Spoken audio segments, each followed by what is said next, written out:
Will come to order. Today we will welcome the Honorable Janet Yellen to consider an anticipated nomination. It's not very anticipated with all you read in the paper, but it's all for her to become Secretary of the Treasury. The role of Treasury Secretary covers responsibilities over a large number of issues, including taxes, fiscal management, including the national debt, financial sanctions, and economic policies. The Treasury Secretary also serves as chair of the Financial Stability Oversight Council, which has wide-ranging financial oversight and regulatory authorities. Dr. Yellen has a history in academics, think tanks, the federal government, and most probably well known to be chair of the Federal Reserve. This hearing takes place in the midst of an ongoing pandemic, along with significant divisions in Congress and divisions among our populace. I hope that we can move away from partisan divisiveness and personalized attacks against each other. Dr. Yellen, if confirmed, you can be instrumental in helping generate an environment for bipartisan efforts and reasoned debate. You've expressed that you have interest in aggressively pursuing mitigation efforts towards climate change, which you can see as a global existential threat. The incoming administration has also identified interest in raising taxes, coupled with massive spending programs, and we're working as well to reduce income inequality. And Senator Schumer has said that he'd like to change America. I'll be interested in hearing more about these and other things as we consider the Yellen nomination. As I've already indicated to the nominee, I think it would be a big mistake to raise taxes on individuals and businesses as they struggle through an economic recovery and a pandemic. I know that the incoming administration has said they like to pursue a two-pronged strategy, with a massive stimulus followed by tax hikes coupled with even more spending, and particularly they mentioned infrastructure. We're already closely examining President-elect Biden's proposal for around $1 9/10 trillion of stimulus, which even some prominent Democrat economists have said does not seem to be well targeted. With the trillions of already in the pipeline and close to $1 trillion in relief enacted just a few short weeks ago, it is very important to focus efforts on pandemic relief. Now is not the time to enact a laundry list of liberal structural economic reforms. Dr. Yellen, if you're confirmed, I hope that you'll work with us on that proposal. Moving forward, President-elect Biden has stated numerous times that no one making under $400,000 would see their taxes raised. For example, last year on CNBC, President-elect Biden stated that we can think what we can think of as the new Biden rule that, quote, nobody making under $400,000, he said bucks, would have their taxes raised, period, end of quote. While I don't think we need to be raising taxes, I'll pay close attention to see that the incoming administration abides by that new Biden rule and doesn't go after taxing small businesses and the middle class. On my part, let me tell you that I believe in free and fair trade both internationally and domestically. International trade is important to American businesses and especially important to the agricultural sector and the farmers across America. I will make sure that the incoming administration does not overlook the importance of agriculture or the interest of rural America. I'm against foreign countries trying to tap into the U.S. tax base with unilateral digital services taxes under their self-proclaimed rights to invade our tax base. They don't have that right. I don't support socialism or Marxism or so-called democratic socialism that would end with command and control policies. I also don't support any rapid or drastic wiping out of industries and their workers based mostly on ideology and often on misleading analyses, with some notion of taking care of the carnage through massive government income and wealth redistribution. Prior to the pandemic, although there were economic and structural challenges to the economy, we saw a very historic 50-year low in unemployment rates, record lows in gaps between minority unemployment and the overall unemployment rate, inclusive growth with real wages growing faster for lower earners, record highs in real medium household income, stronger medium income growth for minorities than others, and reductions in income inequality and poverty. While those are goals of Democrats, we did not hear much about the accomplishments from members of the other party. Those accomplishments came about in an environment in which tax burdens were lowered and made more progressive, and regulation was made more efficient. Instead of welcoming the accomplishments, we have heard from the other side that we need to change America. I would like to see us continue with the accomplishments we saw prior to the pandemic. Now let me close with a comment on transparency. This committee has traditionally expressed bipartisan interest in reminding all nominees who come before this committee that transparency is important to our members. That means that I expect that you will respond to inquiries from any senator on this committee, no matter which side of the aisle they sit.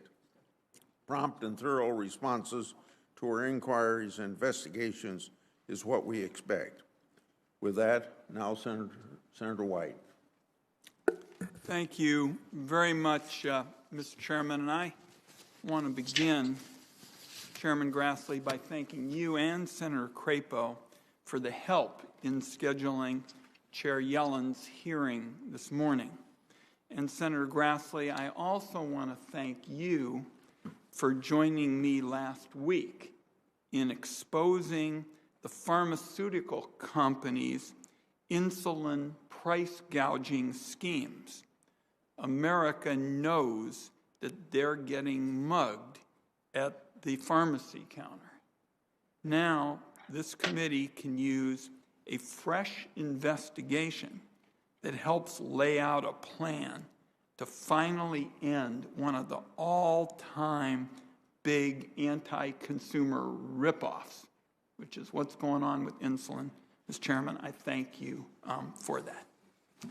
Now, to turn to Chair Yellen, this is the second time in 12 years that a Republican president leaves office with the economy in ruins. Today, there's also a surging pandemic and armed troops guarding our capital from far-right insurrectionist attack. The Biden administration isn't going to begin with inaugural balls. It's going to begin with all-out triage. My top economic priority is avoiding the mistake Congress made in the last recession, which was taking a foot off the gas pedal before recovery took hold. Congress didn't do enough in 2009 to help the unemployed and struggling homeowners. And if stepping off the gas wasn't bad enough, 2 years later, House Republicans passed policies that yanked out the spark plugs and let the air out of the tires as well. In Oregon, it took 7.5 years for unemployment to return to its pre-recession level. That cannot happen again, or else millions and millions of people will go through years of needless hardship. Some will never recover the lives that they had prior to the pandemic. Unemployment is again rising. Federal Reserve data shows that workers of modest incomes are facing Great Depression-level joblessness. 1 out of 5 are out of work. And Donald Trump repeatedly pressed a false and manipulative choice between public health and economic recovery. And now America has neither. The good news is Chair Yellen knows that going small on economic relief would be a big mistake. Chair Yellen is exactly the right person to lead the Treasury Department. Nobody could be better qualified for this job. And, Mr. Chairman, I would ask unanimous consent at this point to put into the record a letter signed by 8 former living Treasury secretaries urging swift confirmation of Janet Yellen. Without objection, so ordered. Thank you, Mr. Chairman. And I just say to my colleagues, all of those Treasury secretaries don't just come together by osmosis. They believe deeply in the challenge ahead of us in this country, and they all think Janet Yellen is up to the job. And nobody deserves more credit than Chair Yellen for the longest economic expansion that we have seen in our history, which lasted until the pandemic hit. At the Federal Reserve, Chair Yellen changed decades of conventional economic wisdom that put too much focus on inflation and deficits. She was correct that policymakers should focus more on wages, employment, and inequality, and that the economy safely could run a little hotter. Now, she took some heat at the time from Republicans, but later they tried to attribute Janet Yellen's success to the outgoing administration. But the numbers show the successes of Chair Yellen's approach. Unemployment went down, wages went up, and a lot of working Americans were better off than they were before. Who better to lead the Treasury Department and help kick off the next economic expansion than the person who did so much to bring about the last one? Right out of the gate, the Biden administration and Congress need to send major relief to America's working families. That means increasing relief checks to $2,000, and it means extending enhanced unemployment benefits to all of those who've lost their job through no fault of their own. At Mitch McConnell's insistence, the December economic package reduced unemployment benefits from the CARES Act and extended them only until the middle of March. There are groceries in my refrigerator that are going to last longer than Mitch McConnell's unemployment agenda.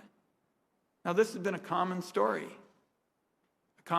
of late in Washington. Key economic lifelines expire, they get extended, they expire, they get extended. Congress cannot go on with this snooze button legislating. Our workers and our economy need a government that's predictable and reliable.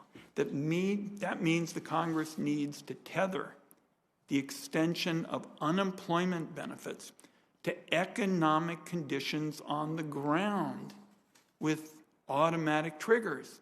Those benefits should not be subject to the whim of one elected official. The tattered patchwork of state unemployment insurance systems also needs fixing. My home state of Oregon saw this when the COVID crash hit. In other cases, it was because Republican lawmakers have intentionally hobbled unemployment insurance programs. Workers suffer because of it, particularly Black and Hispanic workers. Congress needs to reform the program, which I think should include bringing all workers into the system, increasing base benefits, and ensuring that it can hold up in a crisis. Also, part of our work has to involve fixing America's broken down, dysfunctional tax code. And to me, it has to start with the proposition that billionaires, corporations, millionaires have to pay their fair share. I'm developing a proposal to reform the taxation of capital gains for the top 0.3% of taxpayers. My plan would tax wealth like work, and it would minimize the ability of those who are particularly well off and have all the accountants and all the lawyers to just defer and defer and defer paying their taxes. If you're a nurse, and I was just home for the last close to 10 days in virtual town halls and talking to folks in a socially distant way. And one of the things I discussed is, if you're a nurse in Oregon taking care of COVID patients, you have to pay taxes with every paycheck. You don't get to defer your taxes if you're a nurse treating COVID patients. But if you're a billionaire, you can defer and defer and defer paying taxes, and in many instances, figure out a way to pay nothing at all. My plan would put a stop to that unfairness, and the revenue would help preserve the Social Security guarantee for decades to come, with additional funds for other priorities.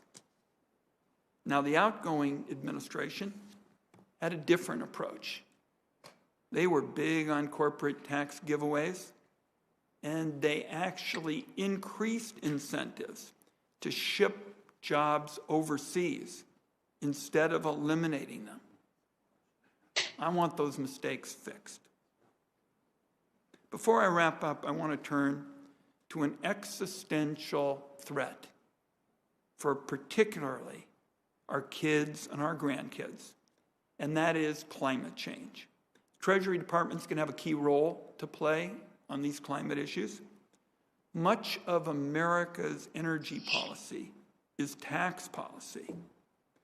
Having worked with my friend from Washington State, Senator Cantwell, we know there are now 44 energy tax breaks on the books. And some of them look like they just came from yesteryear. I've got a bill to replace these 44 breaks with 3 that go right to the heart of a new set of priorities: reducing carbon emissions, promoting innovation. The 3 are clean electricity, clean transportation, and energy conservation.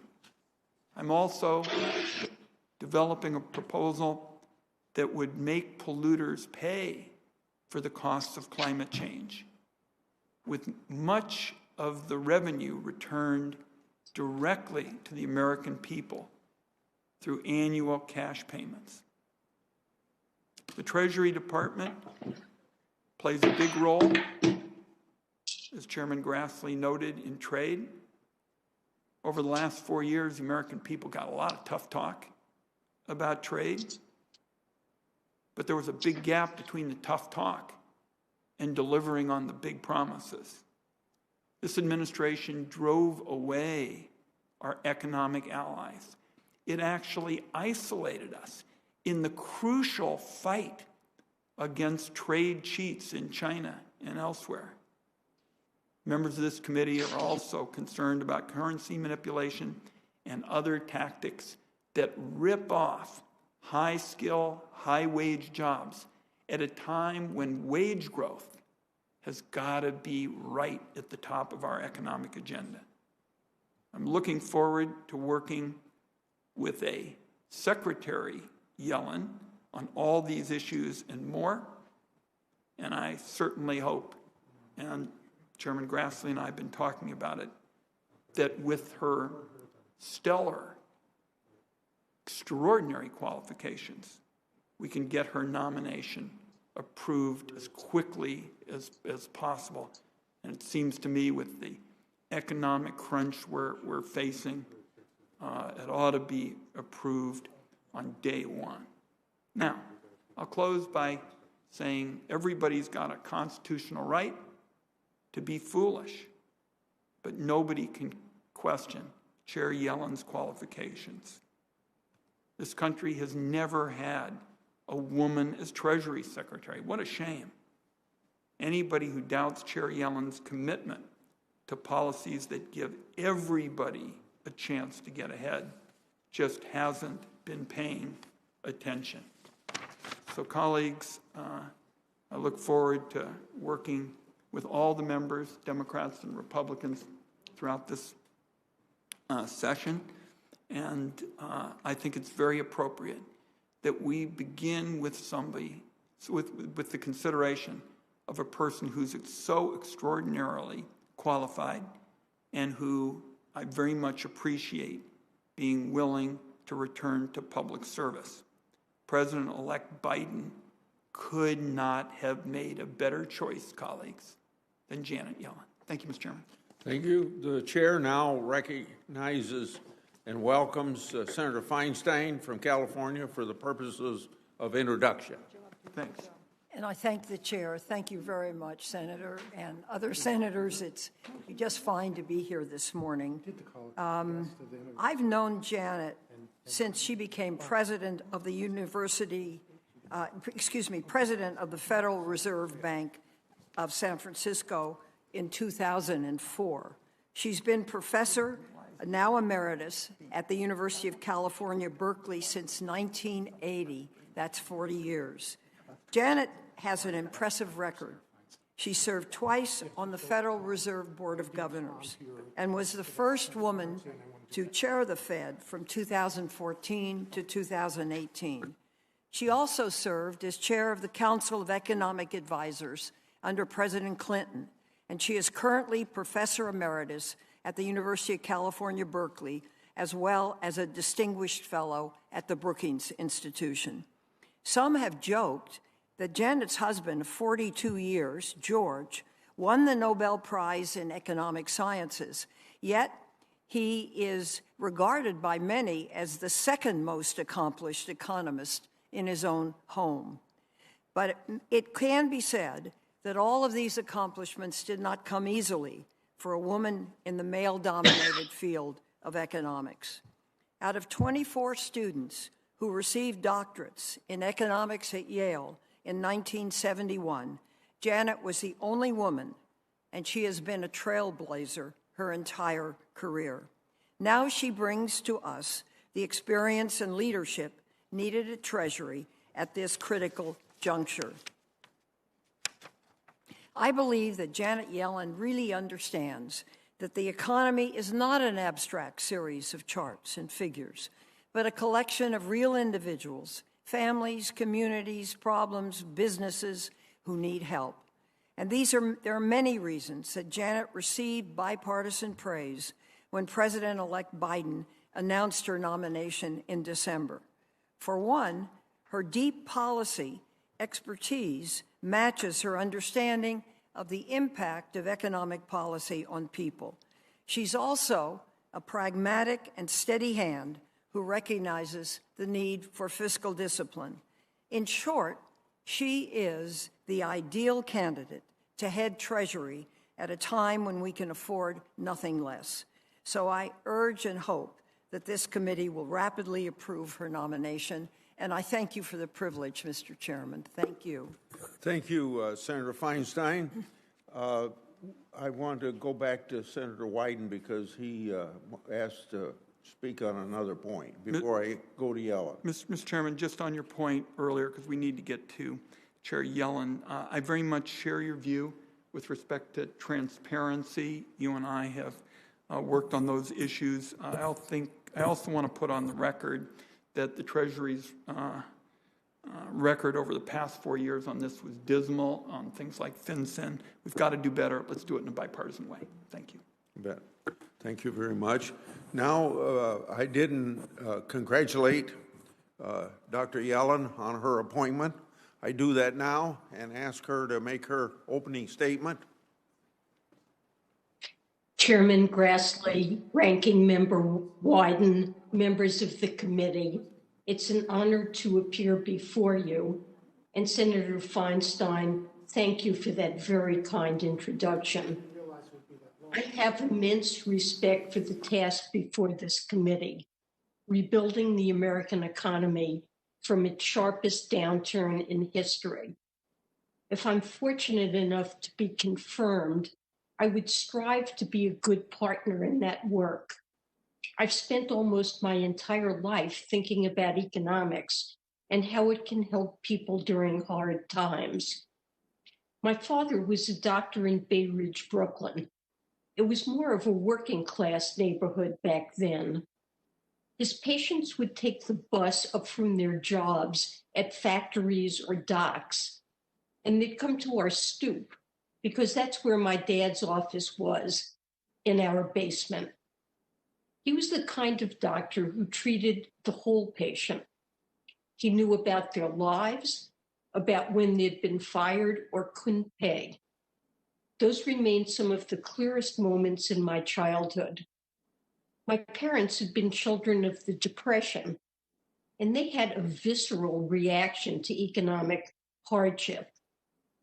Economics is sometimes considered a dry subject, but I've always tried to approach my science the same way my father approached his, as a means to help people. And this committee, I believe, has viewed it the same way, especially during these last few months. When economists look back on the pandemic, I expect they'll conclude that Congress's actions averted a lot of suffering. But more must be done. Economists were fired or couldn't pay. Those remain some of the clearest moments in my childhood. My parents had been children of the Depression, and they had a visceral reaction to economic hardship.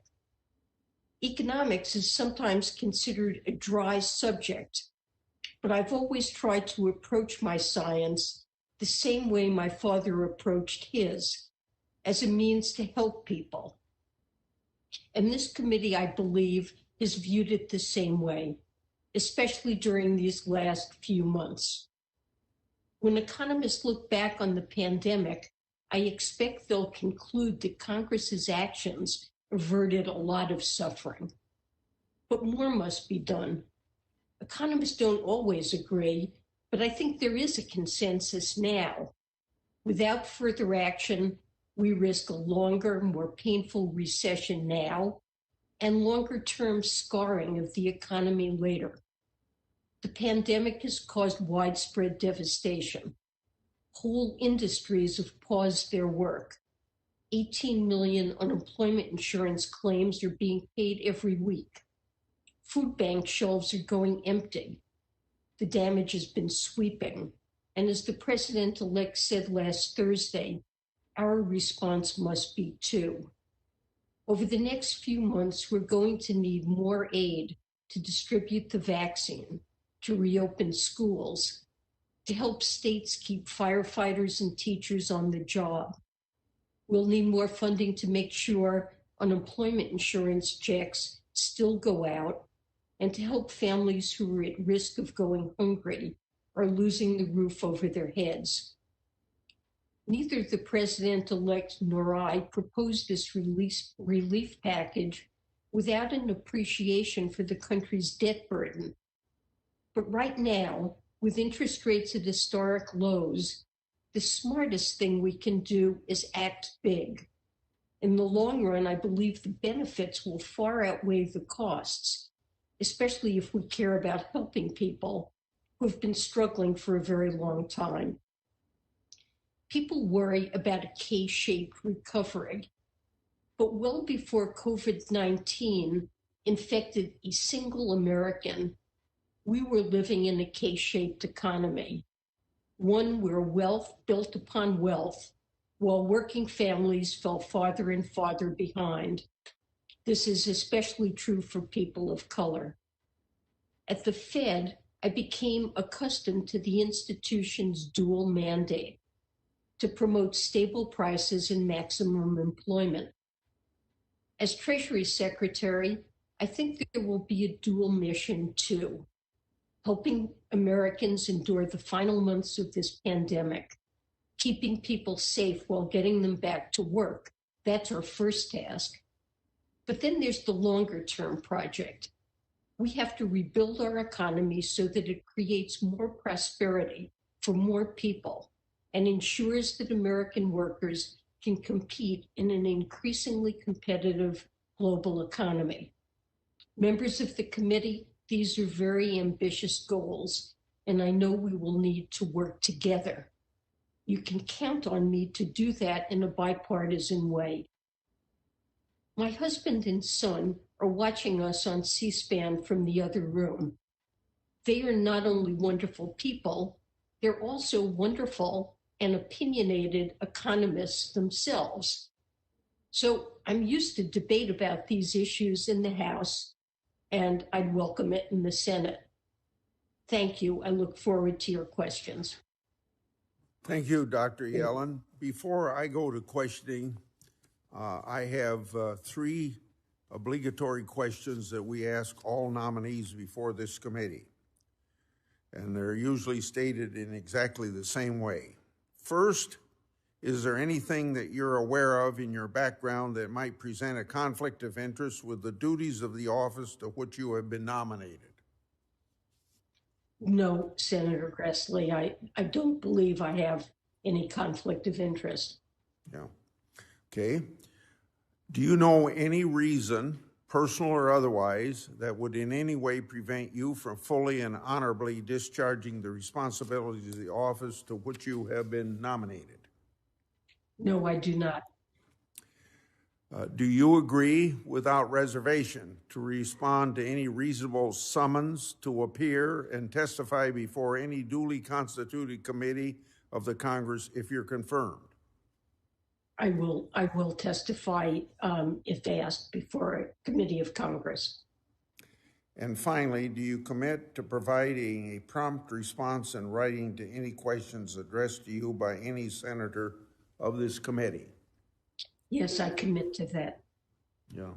In regard to that last one, I think Senator Wyden, as senator, would agree with me that when the Trump administration first came in, they issued some sort of a regulation that they were going to only answer questions for committee chairmen. We finally got them off of it. I don't know whether they answered every question of every senator or not. They probably did not. But I hope that we don't hear that from this administration, that you have to be chairman of a committee to get to be an answer to your question. Before I ask the first question, but it's kind of along the lines of the question I was going to ask you, I just heard your opening comment about learning so much from your father, about the workers of America and about the business of America. I hope you will continually remind people that you have that background and you take it into consideration every opportunity you can, because I think people think of you being in public service for such a long time, may have forgotten that, just like I think a lot of people think that that after Chuck Grassley's been in the United States Senate for 40 years, he's forgotten the 10 years he spent on the assembly line with the workers of Iowa. And it's important that they be reminded of these backgrounds. Dr. Yellen, how will you work at Treasury to ensure that the interest of American workers and businesses in rural America aren't ignored? Senator Grassley, thank you for that question. It will be my core focus if I'm confirmed as Treasury Secretary to focus on the needs of America's workers, those living in cities and in rural areas, and to make sure that we have a competitive economy that offers good jobs and good wages. And I really look forward to working with President-elect Biden and his team first to address the critical issues we face as a country now, with the pandemic causing such misery for so many small businesses that have failed, are at risk of failing, need our help, and the unemployed workers who have been so badly affected by the impact of the pandemic, especially on the service sector. It's disproportionately hit the service sector and the workers who are employed in that sector, and it's been particularly brutal in its impact on minorities and on women. And I will be focused from day one on providing support to America's workers and to small businesses, putting into effect as quickly and efficiently as I can the relief in the bill that was recently passed, and then over time working for a second package that I think we need to get through these dark times before the vaccination program enables us to go back to life as we knew it. But over time, I look forward to working with President-elect Biden and his team to build back better and to address many of the challenges that have faced America that have had such an adverse impact on America's workers and small businesses. We need to invest in our infrastructure. We need to invest in R&D. We need to invest in training and workforce development so that we have an economy that is productive and competitive and workers and families can thrive. Please, thank you very much for that question. That was kind of a shotgun approach to questioning. I now have a rifle approach. Democrats have been arguing for repeal of the $10,000 cap on state and local tax deductions, often referred to as SALT, even as part of a pandemic relief effort.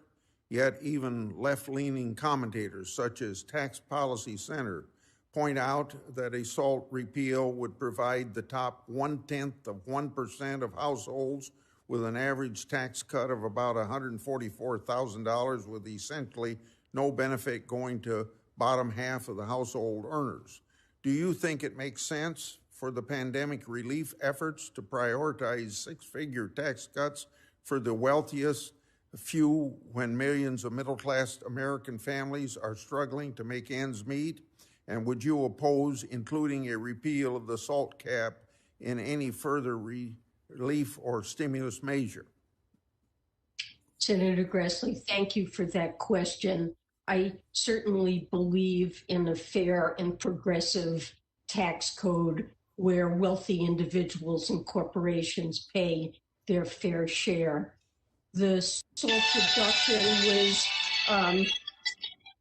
SALT deduction was eliminated only a few years ago, and before making a decision about what should be done going forward, I think it's critical to study and evaluate what the impact has been on state and local governments, on their ability to provide critical services. And I promise to work with those at Treasury and throughout the administration in evaluating what impact that has had on states and local governments, on households, on small businesses, and study this issue further.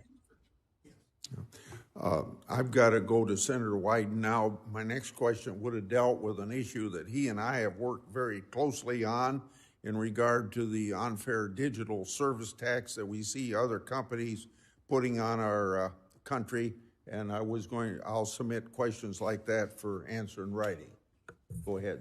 Thank you, Mr. Chairman. And Chair Yellen, great to have you in the virtual House. And I'm going to see if I can cover a fair amount of ground quickly. I think we all understand that the country has been hit by an economic wrecking ball. And so my first question to you would be, what economic policies will give Americans the biggest bang for the buck in the immediate term?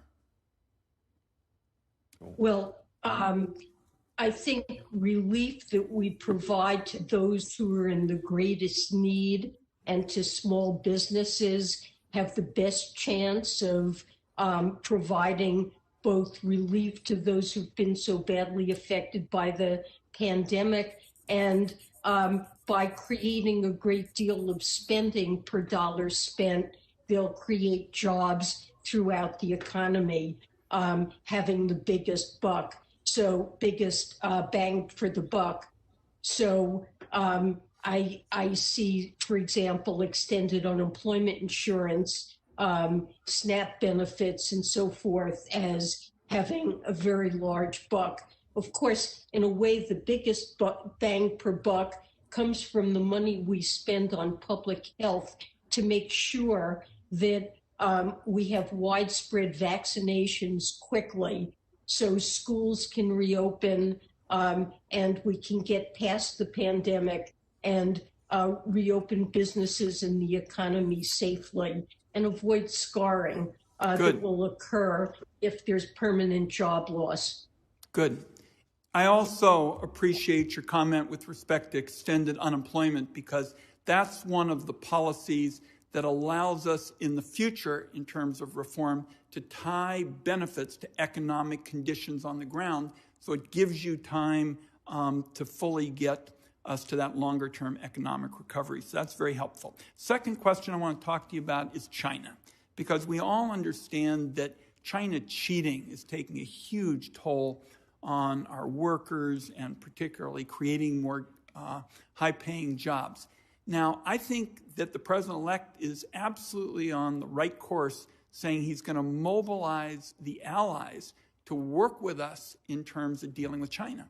That's going to take a little bit of time. So what I'd like to hear from you again is, in the near term, what do you believe you can do, perhaps your first couple of steps, to start to mobilize our country to make sure that workers get a fair shake in view of all this China economic cheating? Well, China is clearly our most important strategic competitor. As you said, we need to work with allies. We also need to strengthen our own economy so that we can compete.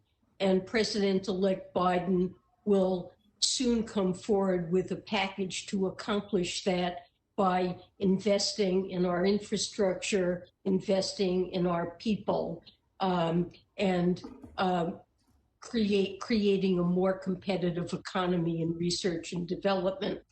We need to take on China's abusive, unfair, and illegal practices. China's undercutting American companies by dumping products, erecting trade barriers, and giving illegal subsidies to corporations. It's been stealing intellectual property and engaging in practices that give it an unfair technological advantage, including forced technology transfers. And these practices, including China's low labor and environmental standards, are practices that we're prepared to use the full array of tools to address. Of course, it is important over time to work with our allies. Very good. I'm going to see if I can get two other questions in and go maybe 30 seconds over like the chairman.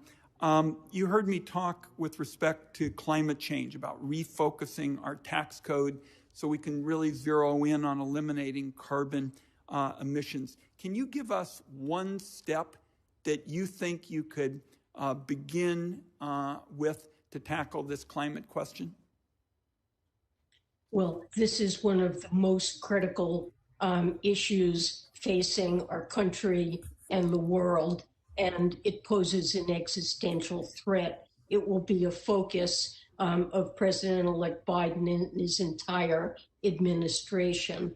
The infrastructure plan that President Biden will come forward with will involve investing in clean technology, renewable energy, promoting the use of electric vehicles, and in the process of addressing this very significant challenge, there's also the opportunity of creating good jobs in the process, and that will be a benefit. Treasury will cooperate by looking at ways that we can direct investment, enable private firms to have the information they need to support sustainable investing. One last question very quickly. The Wall Street Journal is reporting on a plan or your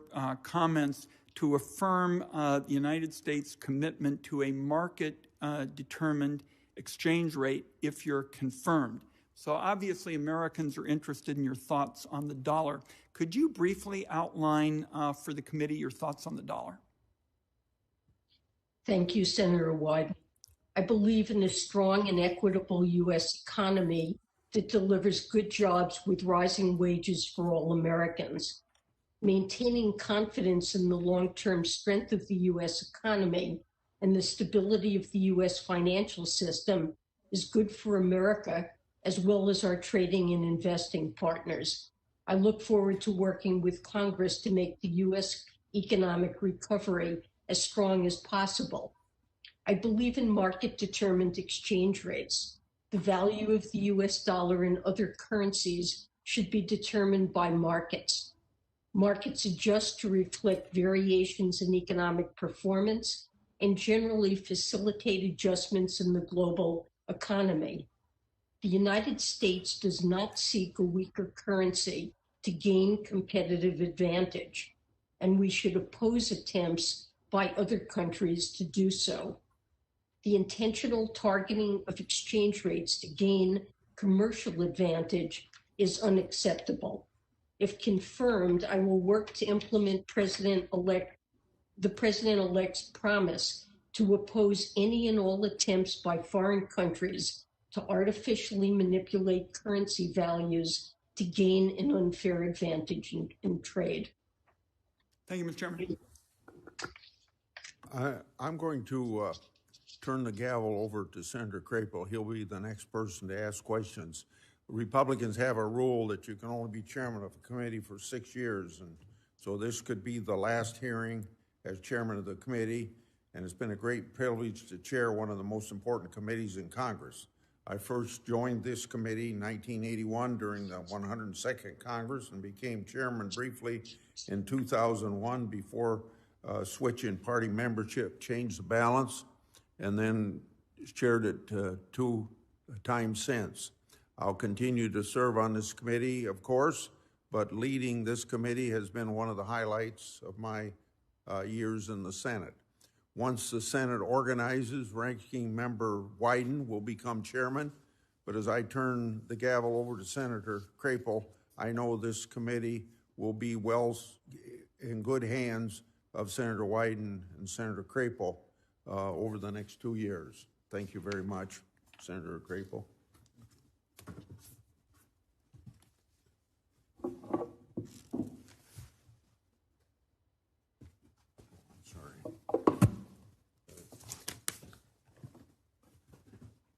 Well, thank you very much,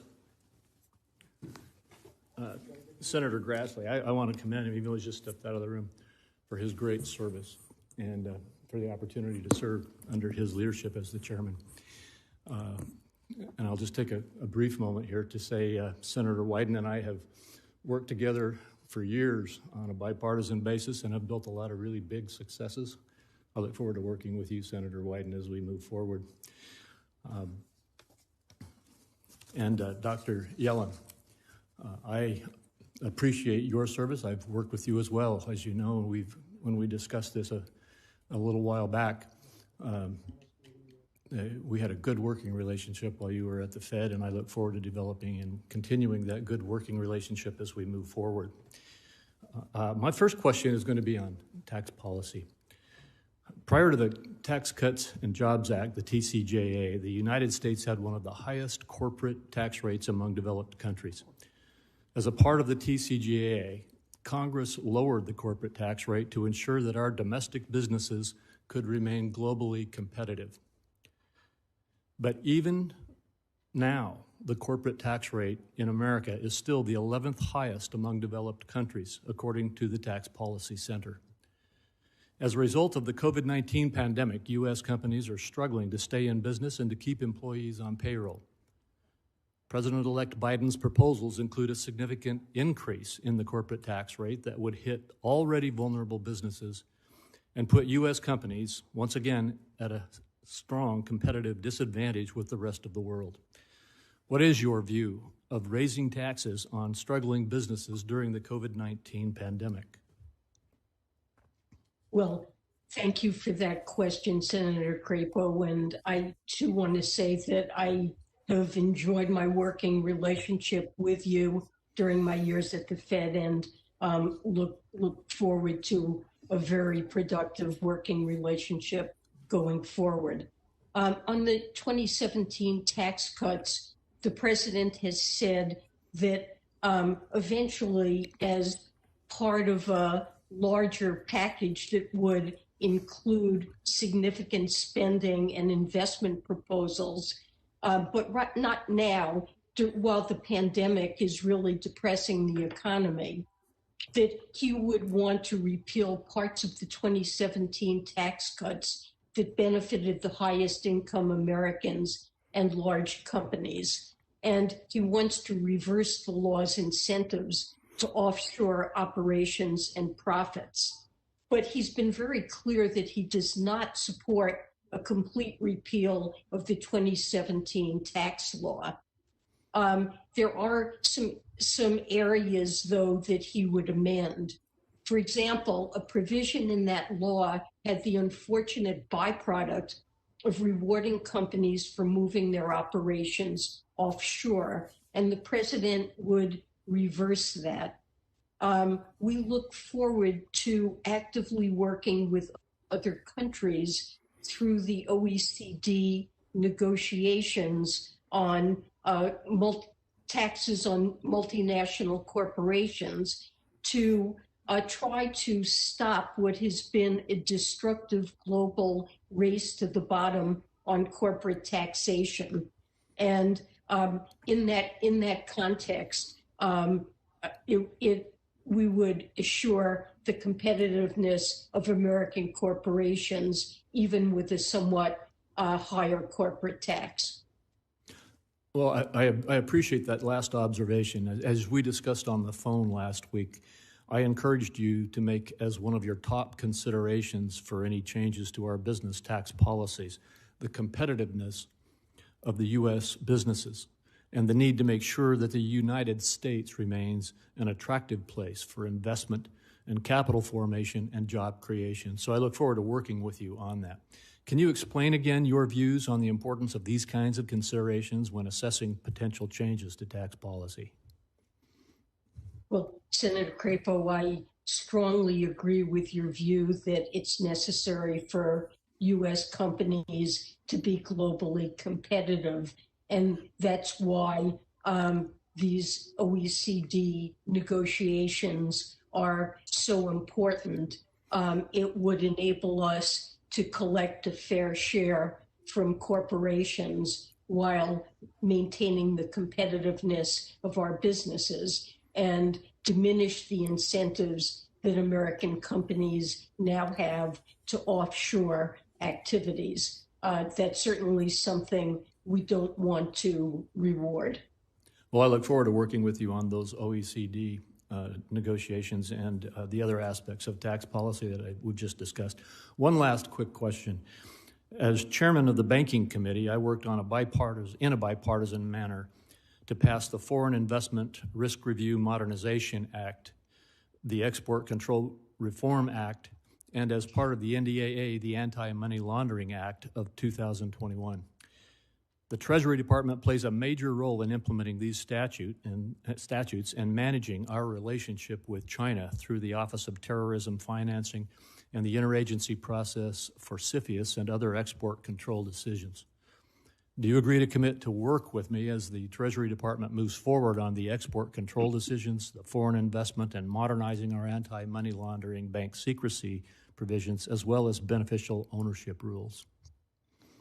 Senator, you have my pledge that I'll work closely with you on these very important matters, and I want to thank you and Congress for passing a law that will enable us to identify beneficial ownership of shell corporations and really make a big difference in our ability to address terrorist financing and improve the effectiveness of sanctions.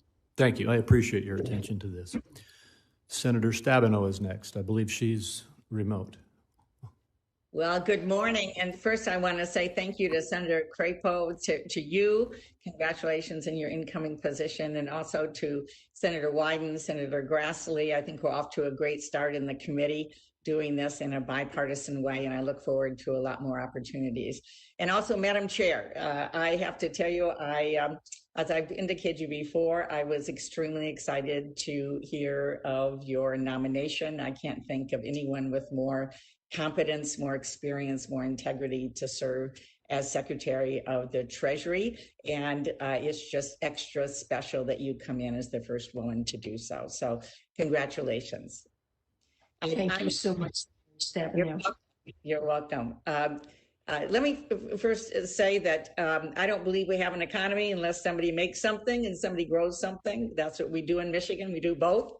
But I want to talk about the making part of it now, as we talked before, and how we have to make more of it in America. And I think Michigan certainly is part of leading the way. And to tackle the big issue around the climate crisis, as well as global leadership in manufacturing and so on, certainly electrifying our vehicles fleet is a very important part of that. So just to refresh, we are, the U.S. auto industry accounts for about 3.5% of our domestic, gross domestic product. And for us in the United States, GM is investing heavily in electric vehicles, some $27 billion to bring 30 different EVs to the marketplace in the next 4 years. Very aggressive. Ford doing the same kind of things. And excuse me here, I'm getting up. There we go. Ford doing the same with $11.5 billion, including their electrifying of their F-150 truck. So there's a very, very exciting things happening. Same with FCA with their popular Jeep line. All good news that we are doing that. However, when we talk about China, it's not just stealing our patents and currency manipulation and other things that I have deep concerns about. But what we are seeing is that over the last decade, the Chinese government has invested $100 billion in EV industry. And what is very concerning is that of the 142 lithium ion mega factories under construction, out of 142, 107 of them are in China, and only 9 of them are in the United States.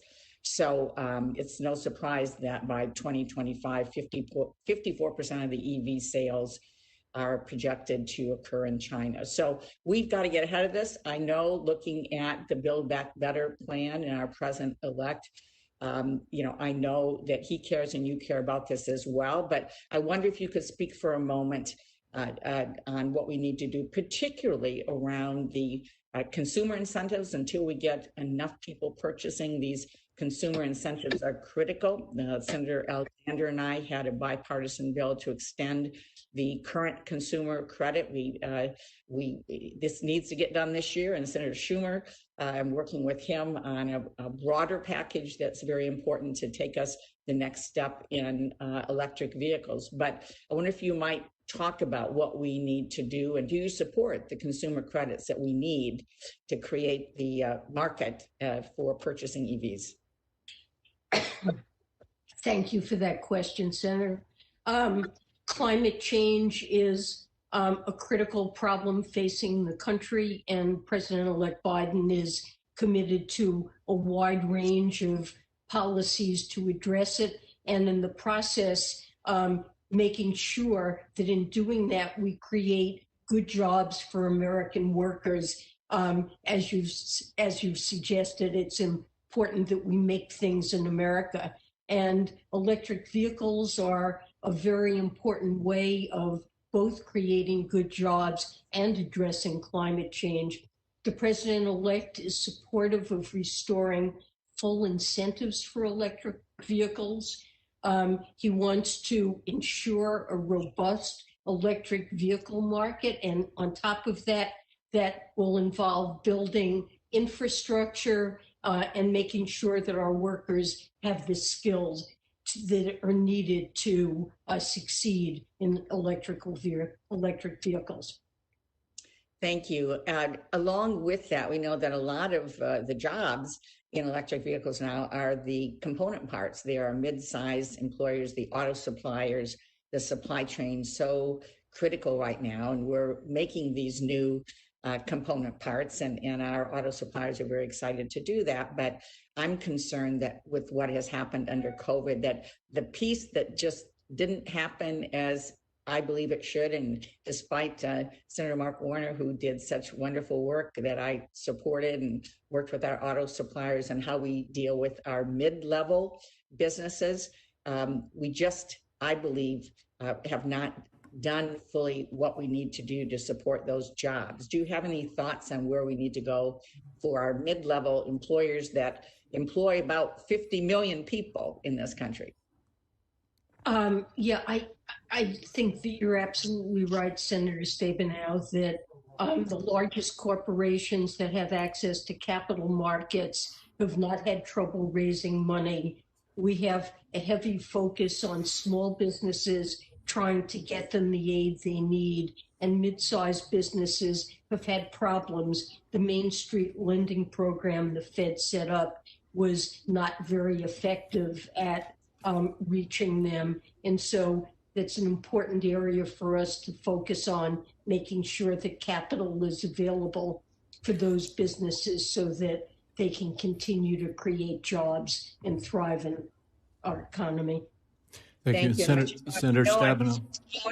Are out of time. I would just, not a question, but just, Madam Chair, you and I have talked about the multi-employer pension crisis. I'm deeply concerned about that and the over 1.3 million workers and families that are affected. So I look forward to talking with you more and developing a way to protect those middle-class Americans. Thank you, Mr. Chairman.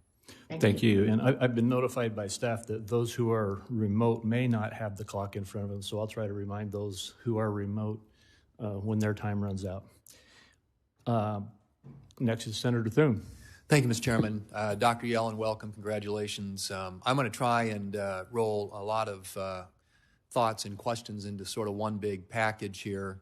But the one thing that concerns me that nobody seems to be talking about anymore is the massive amount of debt that we continue to rack up as a nation.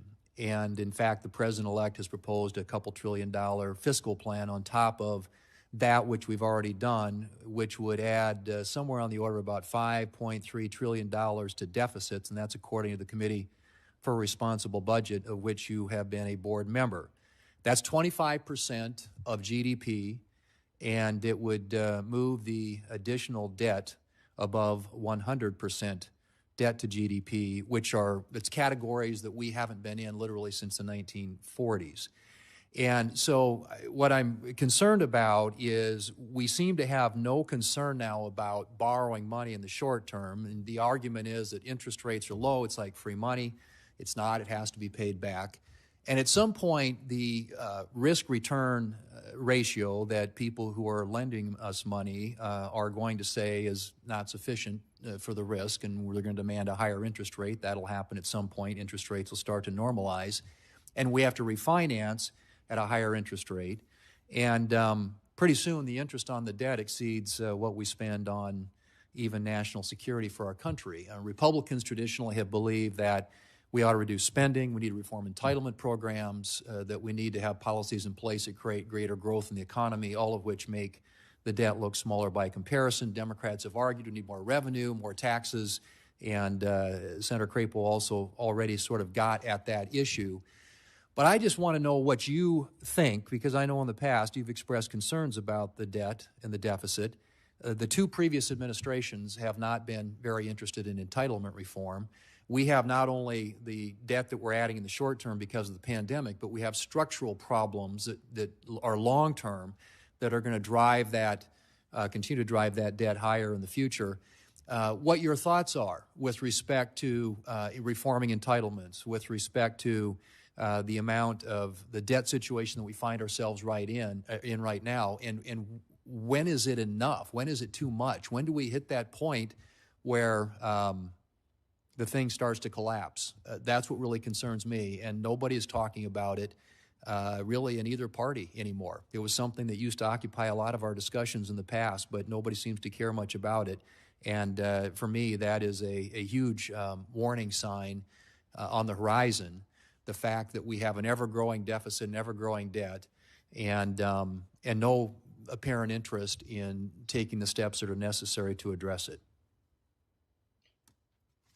Senator, I agree with you that it's essential that we put the federal budget on a path that's sustainable, and that we're responsible and make sure that what we do with respect to deficits and debt leave future generations better off. But the most important thing, in my view, that we can do today to put us on a path of fiscal sustainability is to defeat the pandemic, to provide relief to American people, and then to make long-term investments that will help the economy grow and benefit future generations. To avoid doing what we need to do now to address the pandemic and the economic damage that it's causing would likely leave us in a worse place fiscally and with respect to our debt situation than taking the steps that are necessary in doing that through deficit finance. We really have to worry about scarring of due to this pandemic of workers and the loss of small businesses that can really harm the long-run potential productivity of our economy and leave us with long-run problems that would make it difficult to get back on the growth path that we were on. And it's really critically important to provide this relief now. And I believe it would be a false economy to stint. But over the longer term, I would agree with you that the long-term fiscal trajectory is a cause for concern. It's something we will eventually need to attend to, but it's also important for America to invest and invest in our infrastructure, invest in our workers, invest in R&D, the things that make our economy grow faster and make it more competitive. And it's important to remember that we're in a very low interest rate environment. And that's something that existed before the pandemic hit. Interest rates were low even before the financial crisis of 2008. This has been a trend in developed economies. You can see it across the developed world, and it represents structural shifts that are likely to be with us a long time. So although the debt to GDP ratio has increased, it's important to note that the interest burden of the debt, interest as a share of GDP, is no higher now than it was before the financial crisis in 2008, in spite of the fact that our debt has escalated. And of course, interest rates can increase. Eventually, we have to make sure that primary deficits in the budget are sufficiently small, that we're on a sustainable path. But right now, our challenge is to get America back to work and to defeat the pandemic. Thank you. Senator Cantwell. Thank you, Mr. Chairman, and I too want to congratulate the nominee. I want to thank President-elect Biden for nominating a woman and Dr. Yellen for your willingness to serve. I can already see by the words that you've chosen, women, workers, workforce training, that you are likely to deliver economic policies that are more focused on Main Street than Wall Street. And I hope that is what I'm hearing, because I believe that we need wage growth in America, that Americans from all walks of life need more aspects to wage growth, and I hope the policies of the Biden administration and you will help deliver that. I have 4 areas that I'd like to quickly go over, if I could, that are important to these policies. First, I want to make sure that you are going to protect federal taxpayers and their investments as far as the private banking that exists in America, and that you will continue to enforce the important laws that are on the books and use the Federal Stability Oversight Committee to make sure that we're protecting depositors from having the federal government, again, ever having to bail out Wall Street, and to make sure that we're focusing on Main Street instead. Senator Cantwell, I couldn't agree with you more. Our focus should be on Main Street, not Wall Street. And we should demand, as Dodd-Frank insisted, that the largest institutions, particularly those that pose systemic risks, have adequate capital and liquidity and plans by which, if they were to fail, they could be resolved without posing burdens on taxpayers. During my time at the Fed, I worked very hard to strengthen the banking system, to make sure that these institutions don't operate in ways that would harm Main Street. And I am pleased to see that when the pandemic hit, and there was a good deal of financial disruption, that especially the largest banks have been able to, due to the reforms that were put in place, continue to lend to survive with adequate capital and to support the needs of households and businesses. And you have my absolute pledge that this will continue to be my focus. Thank you. Thank you. I have to jump to the next one, because it's very important. I have an economy that's 1 in 4 jobs are related to trade. I've not been a fan of the Trump administration's what I would call unilateral protectionism.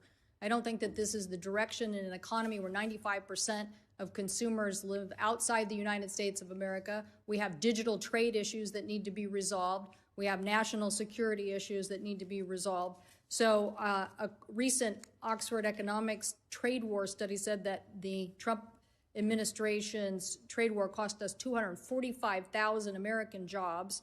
And the Federal Reserve Bank of New York and Columbia University found that U.S. companies lost $1.7 trillion in the price of their stocks as a result of U.S. tariffs imposed on trade wars. So I'm asking you, do you repudiate basically unilateral protectionism?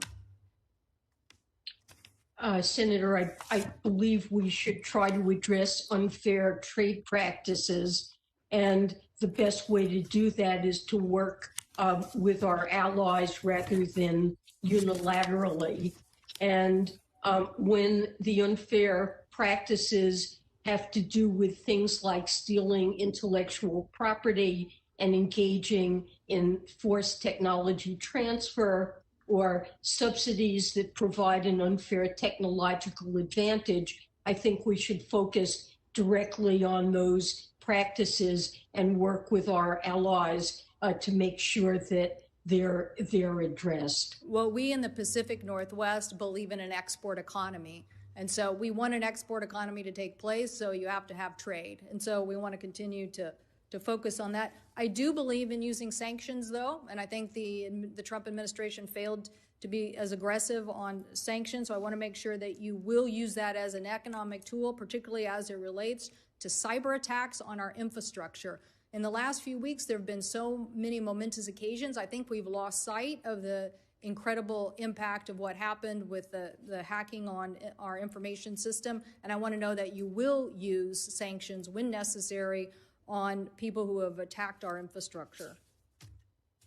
Sanctions are a critically important tool to address cybersecurity and other threats. And you can be sure that I will be focused on making sure that they're used strategically and appropriately. And I intend to ask my deputy, if he's confirmed, Wally Adeyemo, to quickly begin a review of our sanctions policy to make sure we're doing this in a strategic way and in the most effective way we can. Thank you, and I look forward to working with you on increasing affordable housing tax credits. My colleague, Senator Young, and I continue to, we know you understand how much affordable housing is important to our country and economy. Thank you, Mr. Chairman. Thank you, and I agree with you on that as well. Next is Senator Menendez. Thank you, Mr. Chairman. And Dr. Yellen, congratulations on your nomination. Look forward to supporting you. I know that Senator Grassley asked you a question on SALT, and you said you're going to study it. I hope when you study it, you look at the fact that there are states like New Jersey who give billions more than we get back, and states like Iowa that get $5 billion more than they pay in federal taxes, or Kentucky that gets $111 billion more than it pays in federal taxes, or Florida that gets $60 billion more than it pays in federal taxes. So you can't have states continue to be economic engines and then also be hurt, in this case, by the property tax deduction. So it should be a total look at the total equation, and I hope you will do that as part of your review. To do that. Now, since 2020 of the last year, state and local governments have laid off 1.3 million workers. That's 1.3 million doctors and nurses and teachers and school custodians, 1.3 million essential workers we rely on to fight for us on the front lines of the battle on COVID. It's economic malpractice from my perspective, what is happening. Could you explain some of the lessons that were learned from the 2008 Great Recession and the consequences of Congress failing to adequately address the fiscal crisis facing state and local governments that are causing these and other impending layoffs? Well, as you know, in 2008, when the economy suffered such a serious downturn, state and local governments saw a huge shortfall in revenue and increased need to spend on safety net type programs, and they faced massive deficits. And although Congress and the administration passed the American Recovery and Reform Act and spent at the federal level, there was a huge offset just from the total economic point of view that came about because state and local governments have to balance their budgets, and they were forced to slash their workforces. And the same thing as you just described is happening now. And it's fair to say that was a drag on the economy, is it not? It was a tremendous drag on the economy, and the same would be true now. And as you mentioned, we are seeing layoffs, especially of teachers, but prospectively of policemen and firefighters and other essential So it wouldn't workers. be a good time to withhold fiscal support from state and local governments. Not in my view. Right. Now, you stated that the economic fallout of the pandemic is, quote, an American tragedy, and I agree. What makes it uniquely an American tragedy is that minority communities, and as the longest serving Latino in Congress, I can tell you that community, African Americans and other minority communities, have borne the disproportionate brunt of the COVID-related economic fallout. In December, nearly 10% of African American workers, 9.3% of Latino workers were unemployed, compared to 6% of the other population. 28% of Black renters and 24% of Latino renters were not caught up on their rent, compared to 12% of white renters. 55% of African American adults and 51% of Latino adults reported difficulty in covering their expenses, compared to 31% for white Americans. That's a very dark and dire picture. If confirmed, you'll be in a position to promote policies to reduce racial inequality, especially as we continue to fight the COVID-19 pandemic. Can you give me a sense of how you plan to ensure that our response to the economic crisis will also help the minority communities that are being disproportionately hurt? Senator, you cited some dramatic and disturbing statistics, and they're absolutely right.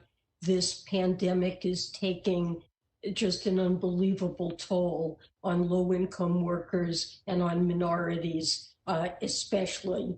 And because I am so concerned about the impact on minority communities, the very first meeting that I had after my nomination was announced was with representatives of racial justice and equity groups to hear from them what their needs are. And I promise you that I will be fully focused on putting into place at every level relief for these communities. An example would be the state small business credit initiative that is contained in President-elect Biden's package announced last week.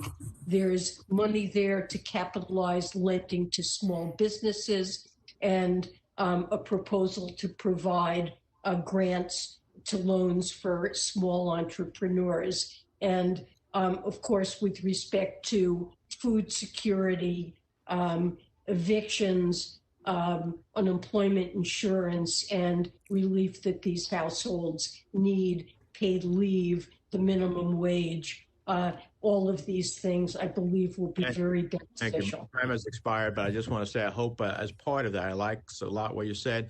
I hope you also diversify the Treasury Department, which really needs to have voices at the table to help you meet those challenges. I completely agree with you, Senator. Thank you, Mr. Chairman. Thank you. Senator Toomey.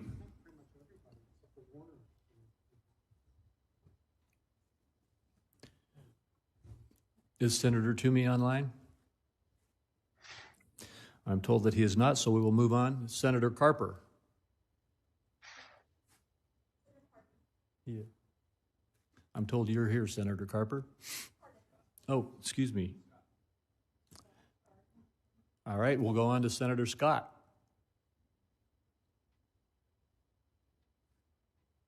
Good morning. I hear you. Go ahead, Senator Scott. Excellent. Can you hear me fine? I can hear you. Yeah, now we can see you also. Go ahead. Oh, excellent. Thank you, Mr. Chairman, and thank you. I want to continue to call you Chair Yellen, though it's Dr. Yellen, and it's so good to see you again. And thank you for your willingness to serve during these challenging times without question. I'll hop right to it because Chairman Crapo will keep me to my 5 minutes. The first question I have is about the pandemic relief package that's been presented. You know, as well as I do, that in December we passed a package that included $80 billion for schools to reopen, $280 billion to restart the Paycheck Protection Program, for a second round. It also included billions of dollars for the vaccines, which I think is certainly an area where we need to invest even more than we have so far, without question. But the $1.9 trillion package that has been presented to us is a package that focuses on some priorities that I think will actually hurt our economy as much as it would improve our economy. One in particular is the issue of raising the minimum wage to $15 an hour. I will say that I've been talking to businesses around the country and specifically at home. The one thing that even the Congressional Budget Office recognizes is that by increasing the minimum wage to $15 an hour, it could shutter somewhere around 3.7 million jobs on the high end, a minimum of 1.3 million jobs in our economy. And the last thing this economy needs as we attempt to recover is a loss of 1.3 to 3.7 million jobs. But in addition to that, it would increase the cost of doing business significantly. It would certainly devastate the opportunity to develop new jobs in rural America and in rural South Carolina, as well as for those minorities and women coming into the workforce. It would actually have a disproportionate impact on those folks that you said in your testimony you want to target for relief and opportunity. Said differently, over 110,000 restaurants have closed during the pandemic, thousands of those restaurants in South Carolina. By increasing the minimum wage to $15 an hour and eliminating tips for servers at restaurants, we will do actually what I would consider an existential threat to those restaurants and, frankly, and more importantly, to those employees of restaurants. How do we grapple with parts of this package that really are philosophical in nature and denies the practical reality that comes from it? Well, Senator, I appreciate that question. President-elect Biden has proposed raising the minimum wage to $15 an hour because right now we have millions of American workers who are putting their lives on the line to keep their communities functioning, and sometimes even working multiple jobs aren't earning enough to put food on the table and a roof over their heads. And they're suffering in countless ways, especially during this pandemic, and really struggling to get by. And raising the minimum wage would really help many of those workers.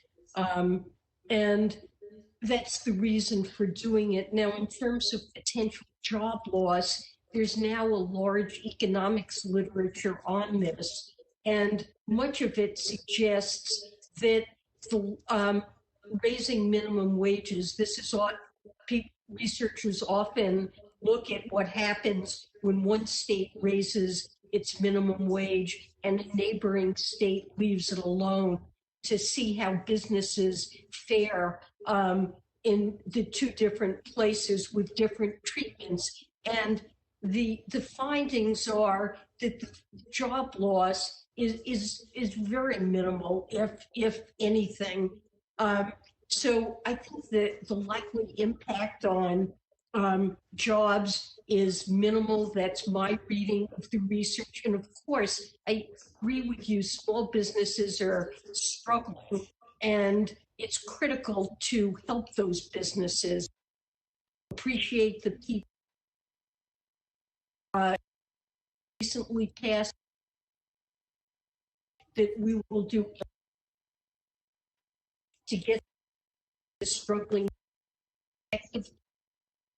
It is critical to help those businesses. The money that's been allocated to CDFIs, especially moderate income, that's critically important aid, and President-elect Biden has proposed yet more aid to these businesses so that they can survive this pandemic and get back on their feet. Well, thank you for your answer, Dr. Yellen. I would say that there's no doubt that when you artificially increase the minimum wage, you are going to permanently decrease the number of jobs in the economy. When we have a market-driven increase in the minimum wage, we see production go up and the value of work increases as well. My final question in my have left any. Actually, you're Yes, just say this for the record. Well, enough being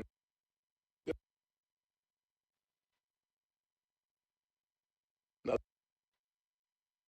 to make sure that for us to save some of the resources for the next time we need to respond to a global crisis of some sort.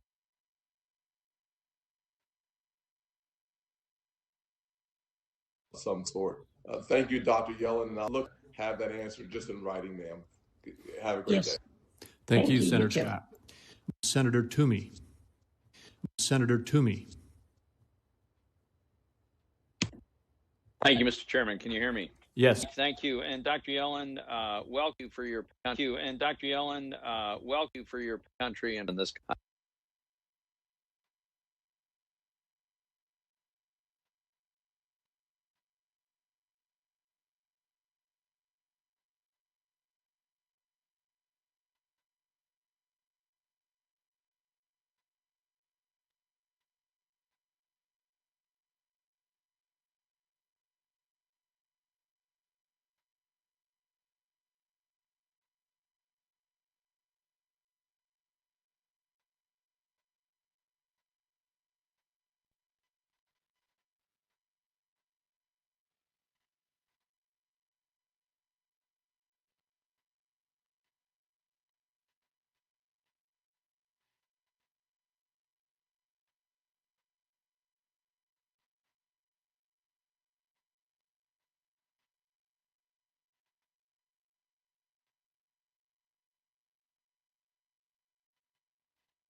That there will be several $1,000s in payments going to families with six-figure incomes who've had no income interruption whatsoever. It's absolutely no sense. Employment payments such that a majority of like more money being unemployed, healthy labor, sending states lost in lost revenue.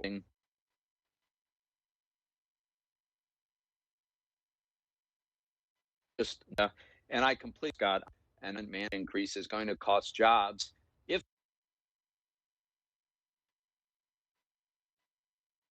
just raise the minimum 30 an hour. Obviously, it will result in some job losses. So in some job losses. So these proposals are not targeted at those people who really need them.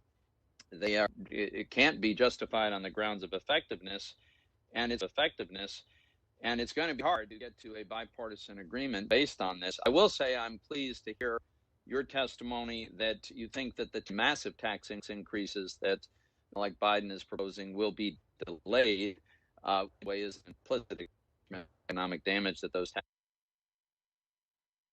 tax increases will do. Is rates adding 12.4% payroll up tax rates well into the 60%.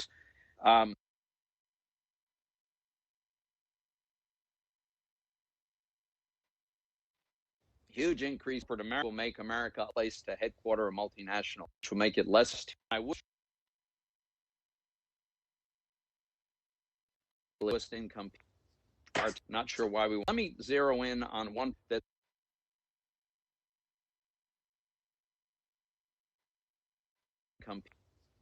Not sure why we. Let me zero in on one that some of our colleagues have suggested, and I think Senator Wyden was his opening comments. And this is the idea, separate and apart. And I think Senator Wyden was his opening comments. And this is the idea, separate and apart from the Biden proposal on capital, suggesting that we start to an act on capital, suggesting that we start to an asset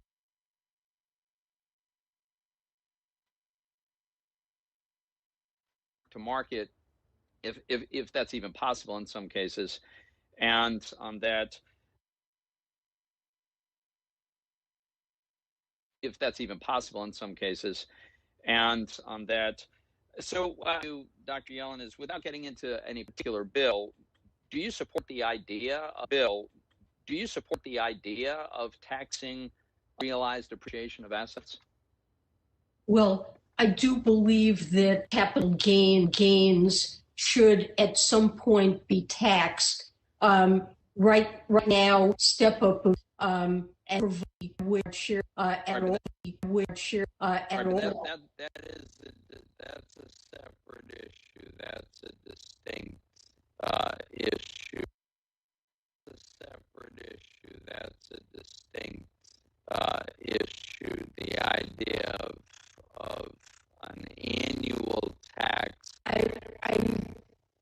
What I wanted to say is that there is simply different are collected on capital gains, and this mark-to-market approach method, and there may be technical challenges associated with it. Look at different approaches. And Mr. Chairman, we ran out, but I see that. I look forward to the second round. All right, thank you. Online. Thanks, Mr.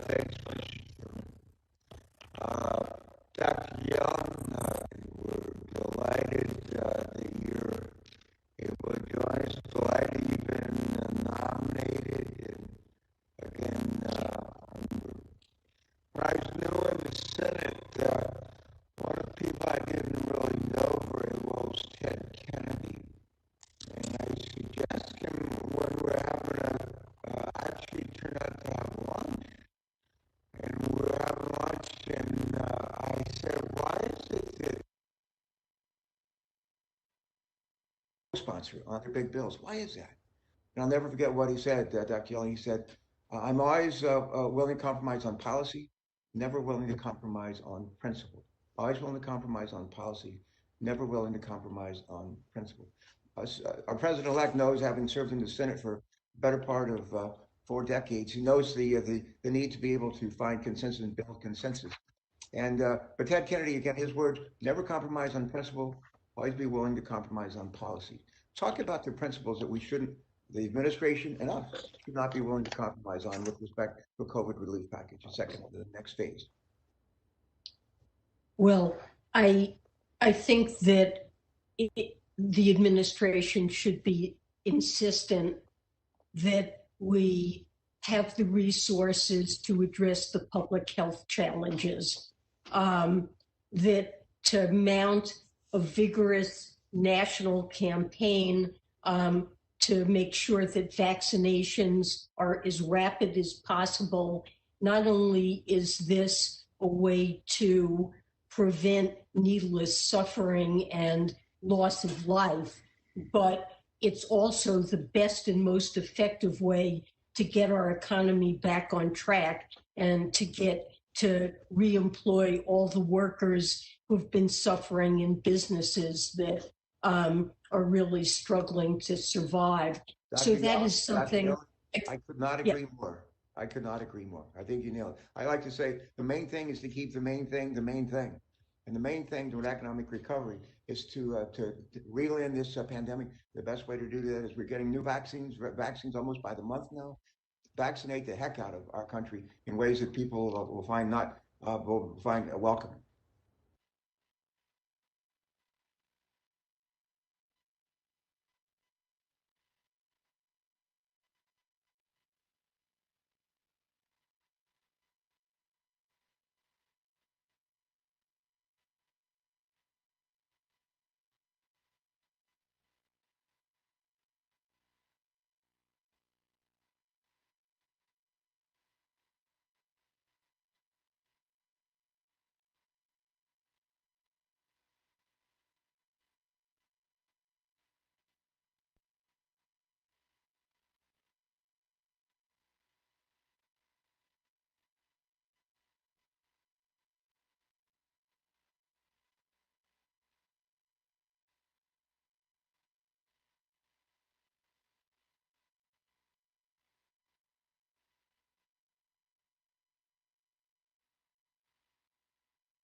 valuable training.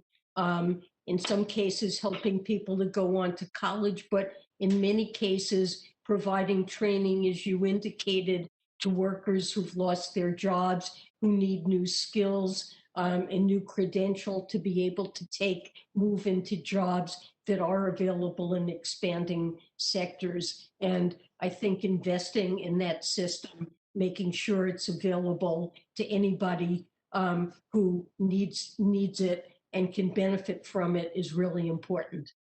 Thanks so much. Mr. Chairman, I may have used up my time. And can I just mention a question for the record, and then I'll stop, if I could, please. Dr. I'm going to ask you a question for the record, ask you to share your thoughts with us on the need for measures such as temporary refundability of clean energy tax credits that can help the clean energy industry secure project financing and get back on its feet. I'll ask you that question for the record, but I just wanted to flag it here. Thanks for your extraordinary service. It's great to be with you as always. Thanks, Mr. Chairman. Thank you, Senator. Thank you, Mr. Chairman. And Dr. Yellen, thank you very much for your long commitment to public service and your willingness to take on this challenge. And we thank your family also, because we know it's going to be a family sacrifice. I'm sure your discussions at your dinner table will be very interesting. Let me follow up on Senator Cantwell's question as it relates to sanctions. You indicate that you're going to have a review of the use of sanctions, and absolutely on cyber attack. But we're also suffering today in decline of democracy. Human Rights Watch said the last 4 years were a disaster for human rights. American values have been under attack. We have a decline in the number of democratic states in the world. So Congress has passed sanction regimes in order to deal with strengthening democratic states. And we've done that on specific issues. We've done it on the Global Magnitsky Statute. And I just really want to encourage you, as you're reviewing the use of sanctions, to recognize that we have real challenges today, and the United States has to exercise its leadership. Senator Young and I have introduced legislation to deal with corruption. Corruption is one of the most corrosive elements in the decline of democratic states. And we're suggesting using a tier system on how countries are dealing with corruption, similar to what we do on human trafficking with consequences. So my first question is your willingness to work with us in Congress so that we can be united in the use of sanctions globally to advance U.S. values. You have my pledge, Senator Cardin. I look forward to working with you. These are very important challenges and goals. Sanctions are a tool that can be very effective, and pledge to work with you on implementing them in a way that does address these abuses. Thank you. My second point is an area that has been mentioned by many members, including yourself in your opening statement, and that is dealing with our minority community, the underbanked community, the underserved community as we come out of COVID-19. I have the honor of being the lead Democrat on the Small Business Committee and worked with Senator Rubio in developing a lot of the tools that were in the first two major COVID relief packages. And we learned a lot from that. And it's difficult to get to the underserved communities. And we really do need to concentrate and find better ways to dealing with it. We did learn that small businesses that are stressed much prefer a grant than a loan, even a forgivable loan, because they really don't want to put another loan on their books. So we've looked at ways to develop grants that are targeted to the most vulnerable small businesses. We know that they need resource partners so that they are not last in line, but first in line in order to be able to get help. We know that there's very limited amount of venture capital, particularly in emerging markets for minority small businesses. And we certainly know the smaller the small businesses are the more vulnerable ones. So my plea to you is, as you are developing these packages, please work with us on what we found has worked and what has not worked, so we can really help the most vulnerable of our small businesses, our most vulnerable of our communities, as we look for tools to help those communities that are targeted to provide the relief to communities that have been left out for way too long. Senator, I pledge to work with you closely on that. This is a very high priority objective of President-elect Biden. The proposal that he put forward last Thursday does contain funding for additional grants to these very hard-hit businesses, and also funds a small business opportunity fund that would be able to be leveraged, enable various state and nonprofit programs to leverage a large volume of lending to businesses that have been hard hit and that have opportunities. But we will look for ways to target it and work with you closely to understand what's best. I thank you for that. And my last question deals with the lack of retirement security for Americans. Before COVID-19, we were not doing what we needed to do. As a result of COVID-19, more and more households are not saving anything for retirement today. We've passed some legislation in the past, the Secure Act. I've worked with Senator Portman on bipartisan legislation. We're working on bipartisan legislation in this Congress.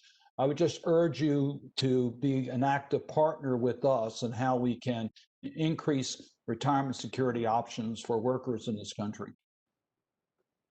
I completely agree with the priority that you place on this, Senator Cardin. It's really so many families are not prepared for retirement, haven't been able to save for it. It's a huge problem, and the pandemic is making it worse as hard-hit families are running down their saving. I think in this economy, everyone needs access to a workplace retirement saving plan, and look forward to working with you to address this issue. Thank you very much, and thank you for your willingness to serve. Thank you. Hey, Dr. Yellen, nice to see you again. And again, thank you for our conversation before. You used the word targeted multiple times in your response to Senator Cardin. Senator Carper suggested that perhaps the Biden plan could be a little bit more targeted.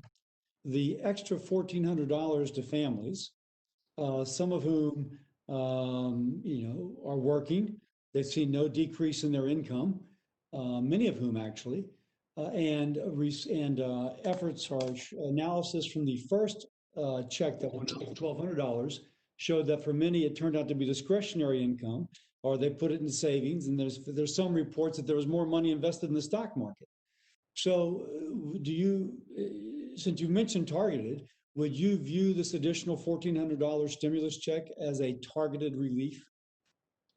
Well, I believe that in the president-elect's proposal, it would go to individuals earning $75,000 or less, or couples earning less than $150,000 or less. Some families presumably don't greatly need the money, but there are many families who were under stress, who people have had to drop out of the labor force, aren't receiving unemployment. Can I ask you on that? I only have 5 minutes, but on the other hand, the unemployment insurance that is going out there would be a very directed relief for those who've had to drop out of the workforce. Totally accept that. So, but it seems like the $1,400 on top of the unemployment and on top of some of the other, the rent relief, for example, seems to be less targeted. And I go back there because targeted keeps on coming up. Well, it is less targeted, but there are many families that are bearing exceptional financial burdens that are not addressed by unemployment compensation. People who've had to drop out of the labor force because their children are out of school, who simply can't participate because they need to take care of family priorities. Can I interrupt again? Just because I don't mean to be rude, I only have 5 minutes and I only have 2.5. There's also money for education. And I'll note that in the COVID relief package just passed, plus the CARES package, I think we put in a net of $66 billion for education. The total federal outlay is typically only $57 billion. So we've actually over 100% of what the schools already get. Again, if we're looking at what is targeted, although I'm sure there's always somebody who has need, it seems as if that need would have been met with over 100% increased subsidy to those schools. I'll just mention that. Let me ask you a couple more things. The previous administration considered issuing 50-year bonds to take advantage of the low interest rates and to retire some of the shorter term bonds. Is that something that you would consider? Because I think they decided against, but I'm just wondering what your appetite would be, what you think just this administration's appetite would be for that. Well, there is an advantage to funding the debt, especially when interest rates are very low, by issuing long-term debt. And I would be very pleased to take a look at this issue, examine what the market would be like for bonds of that maturity, and interested in hearing your thoughts on this issue and working with you on that. Then let me also ask about infrastructure, because that may involve borrowing. And infrastructure, clearly the problem of the big package has been, how do we finance? Now, if we spend roughly $450 billion on increased stimulus checks, well, intuitively, that's going to take away some of the appetite for more deficit spending for an infrastructure package. But obviously, putting Americans back to work with an infrastructure program would be very beneficial for Americans. I'll just say that editorially, it does seem as if there's only going to be a certain limit for borrowing if we don't have a source of revenue to pay for it. Let me go back to the infrastructure. What thoughts do you have on infrastructure, and is this one of the programs that you think the Biden administration would be considering not raising revenue for, but rather just borrowing in order to pay for to get the economic benefit? Well, I think so. Let me just say that President-elect Biden has proposed an ambitious Build Back Better program that involves infrastructure. It involves clean energy, investing in manufacturing, R&D, training, and we've yet to decide exactly how that should be financed. Remember that companies often borrow to invest in projects that have sufficiently high returns that there is a net benefit.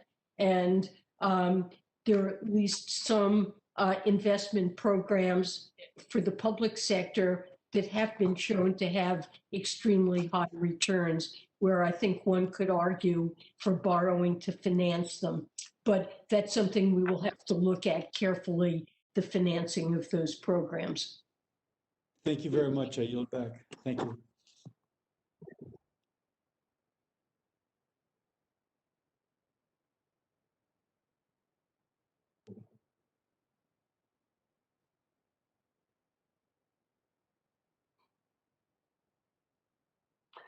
Thank you, Mr. Chairman. Dr. Yellen, welcome. I'm looking forward to working with you to make the World War II level investment we need to defeat the pandemic and build a better economy that honors the dignity of all work.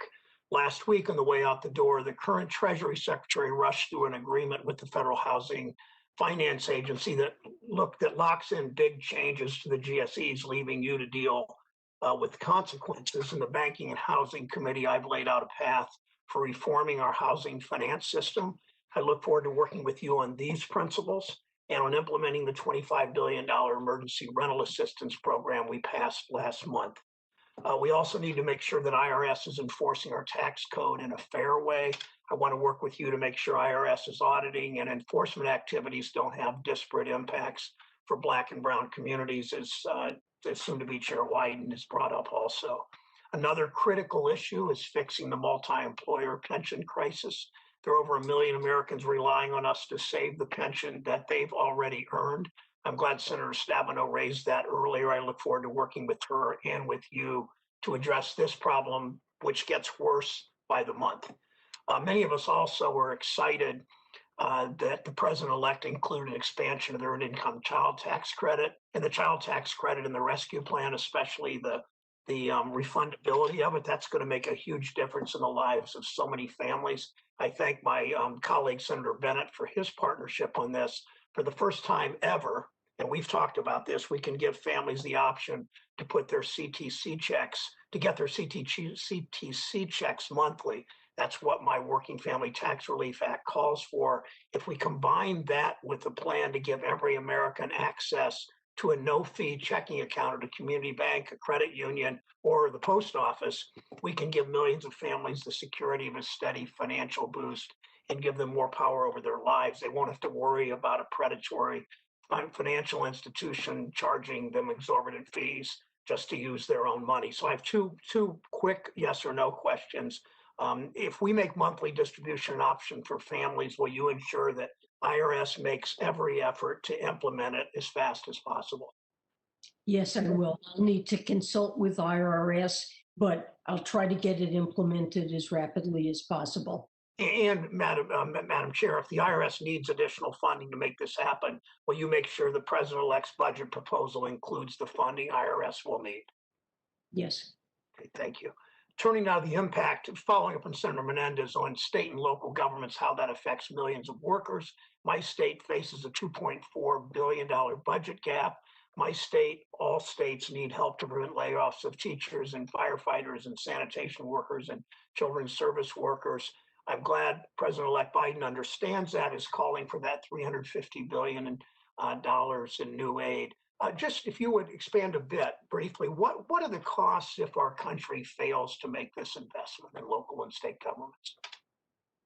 Well, we're already seeing substantial layoffs of teachers, and with budget shortfalls, we're going to see further layoffs of essential workers, including policemen and firefighters and sanitation workers. And not only is this going to be a further hardship for these essential workers in the communities that they serve, but it's also going to have ripple effects through the economy as they contract their spending and create further job losses throughout the economy. I think it's very important that we provide this aid. It's also critical to get children back to school. State and local governments and their school systems need the resources to reopen schools.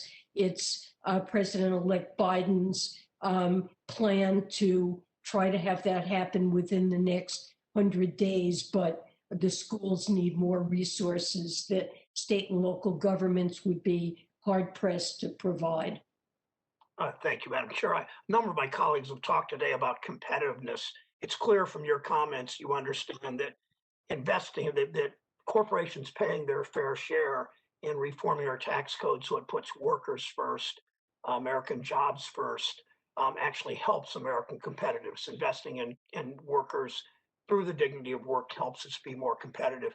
Mr. Chairman, I'll just close with this, that I wanted to talk for a moment about the work that you and I did in the Banking Housing Committee. I appreciate Chair Yellen's comments today in the New York Times about restoring FSOC to its intended role. I look forward to working with the chair and with Ranking Member Toomey on that. Climate change, creating clean energy jobs, implementing, as you and I have talked, Madam Chair, implementing our anti-money laundering bill. We're losing billions of tax dollars to these anonymous overseas shell corporations, revenue that could be used to do a lot of the things that we've talked about today. So I'm thrilled that you're returning to public service. And Mr. Chair, I thank you for your forbearance. Thank you so much, Senator. Thank you. Dr. Yellen, thanks again for stepping back into government service. It is not an easy thing for anyone to be able to step in and do, especially in this season. So thanks for stepping back in again to be able to do that. Let me ask you a whole multitude of questions, and I'll try to be rapid and to be able to walk through some of these. You made a comment to Senator Thune earlier saying eventually we're going to have to deal with the issue of debt. What is kind of the warning sign that you look for? And is there an upper limit to the federal debt that we should be watching for? And in your perspective, what are the key signs? Because if you use the word eventually, that would tell me that you don't think it's infinite. What is that upper limit? Oh, well, I would agree with you. I think there's no single metric that summarizes our overall fiscal situation. But one metric that I do think is useful to keep in mind is the interest burden of the debt. What share of our economy of GDP is going to pay interest on the debt? The higher that gets, the more we find we have to use tax revenue just to pay the interest on the debt. And eventually that can lead to having to curtail other services, other spending, or eventually lead to runaway debt accumulation. That would be an unsustainable path.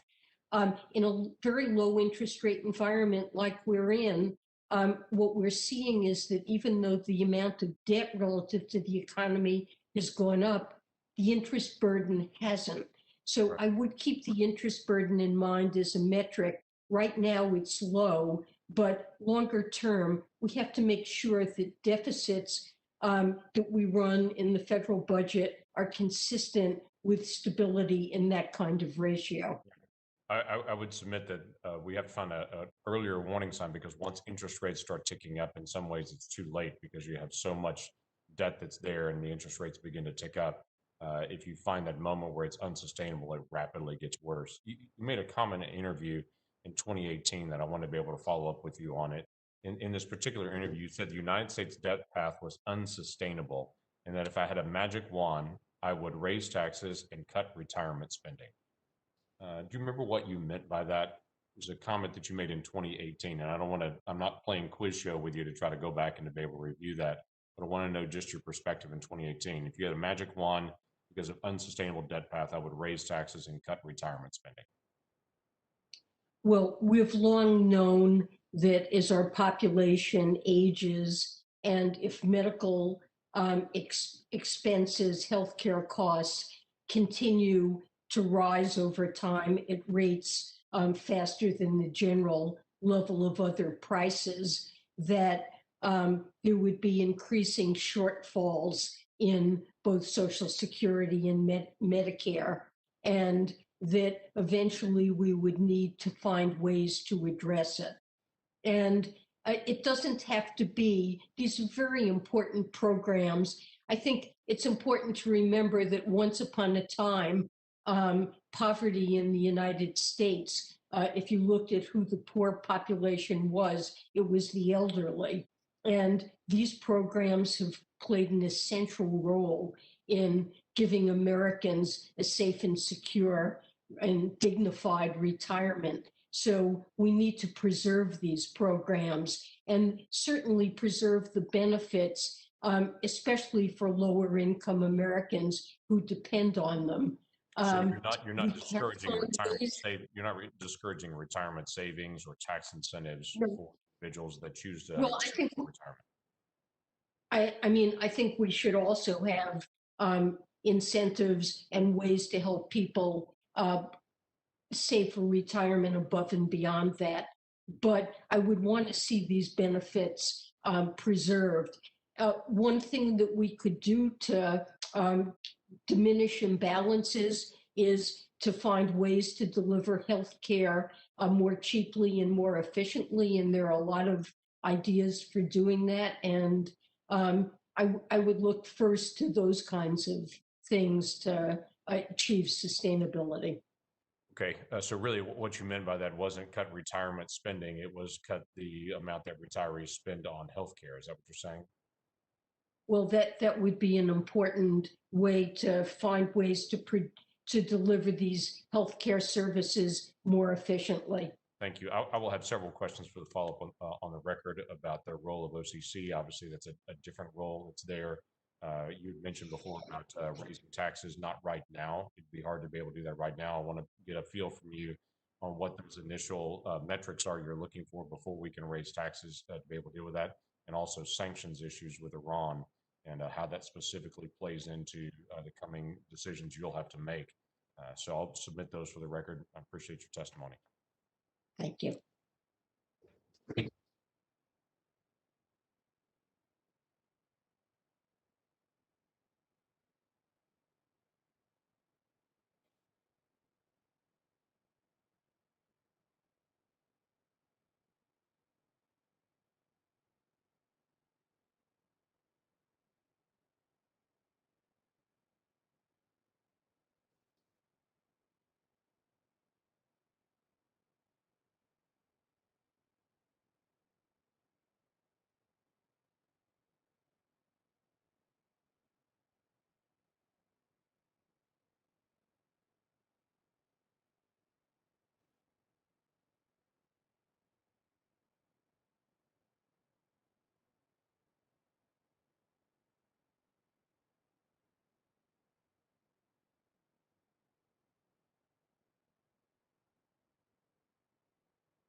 Well, Senator Bennett, I very much agree with all of the points that you just made, that childhood poverty is way too high in America.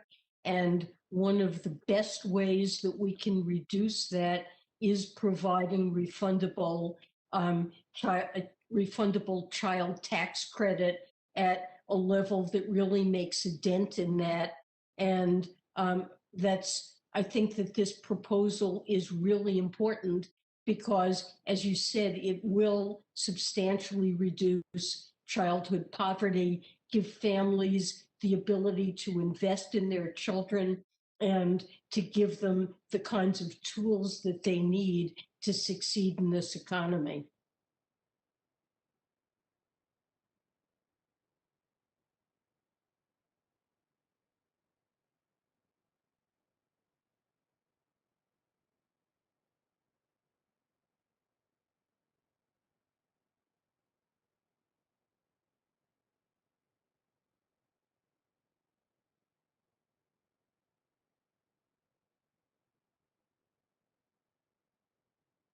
I agree. These families have serious liquidity issues, and not having to wait until tax day to receive these payments would be very beneficial. So I would certainly explore with the IRS what if it's possible to make these available in advance on a monthly basis.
Well, Senator, the focus right now is on providing relief and on helping families keep a roof over their head and food on the table, and not on raising taxes.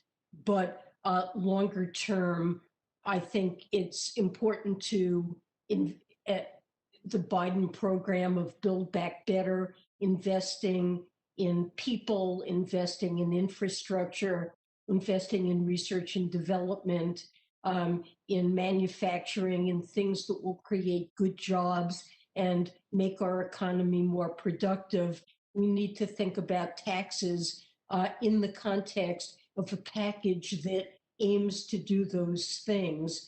And to the extent that financing is required for these very valuable investments, I believe it should be come in a fair way.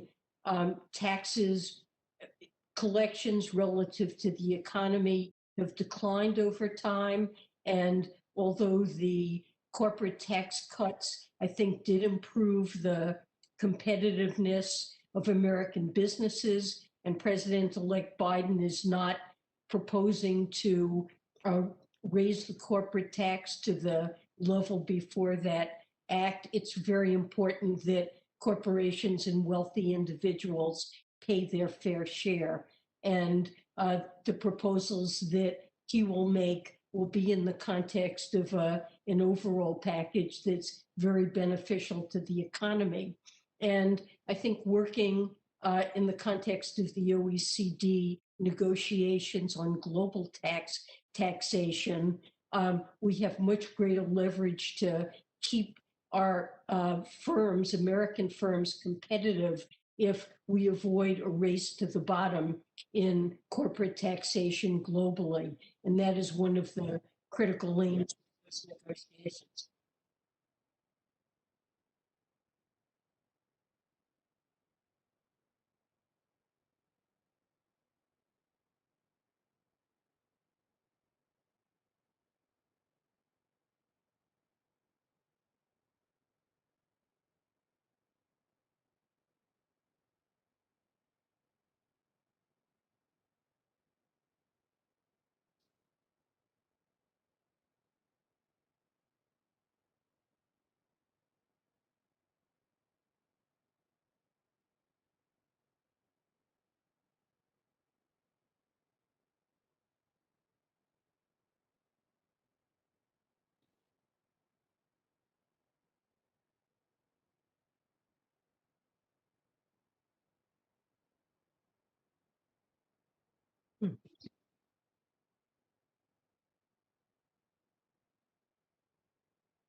Absolutely. I think it's an important objective that you've outlined there. And if it does become law, of course, we will do everything possible to make sure that it's implemented effectively.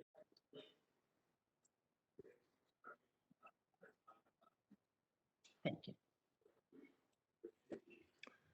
Thank you, Mr. Chairman. Dr.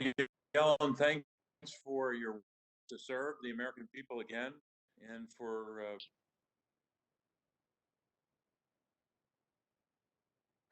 I'm sorry, I can't hear you.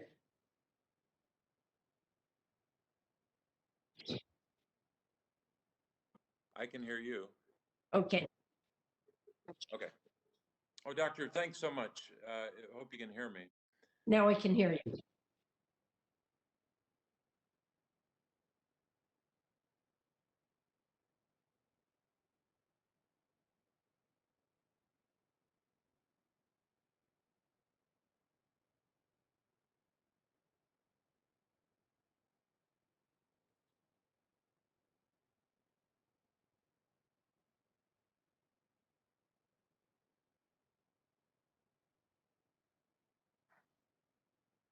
No, I'm here.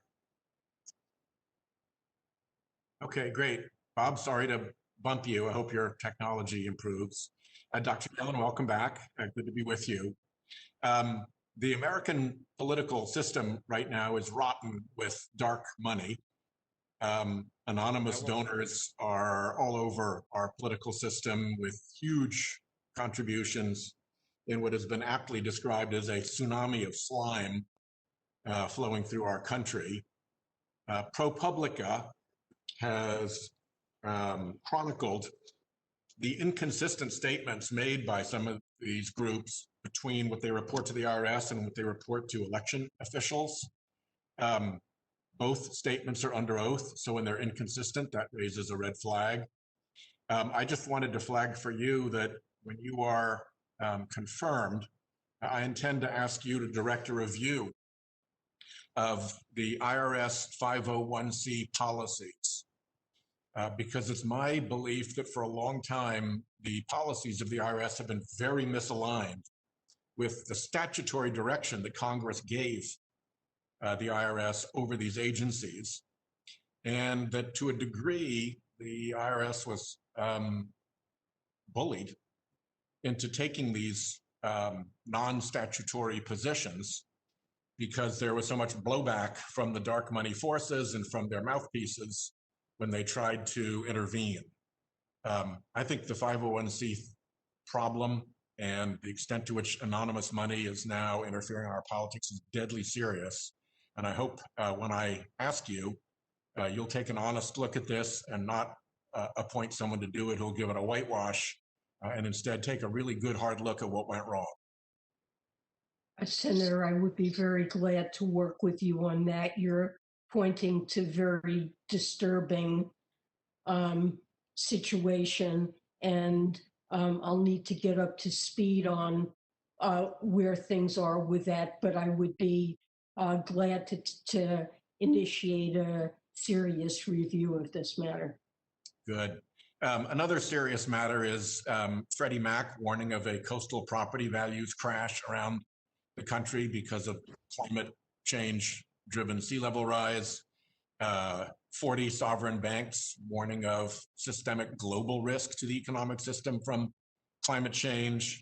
Economists warning of a carbon bubble that will clobber the US economy. And given how serious all of that is, I'm wondering where your senior level climate person will be in the Department of Treasury. There's no specific office. How are you going to staff addressing climate at the most senior levels of Treasury?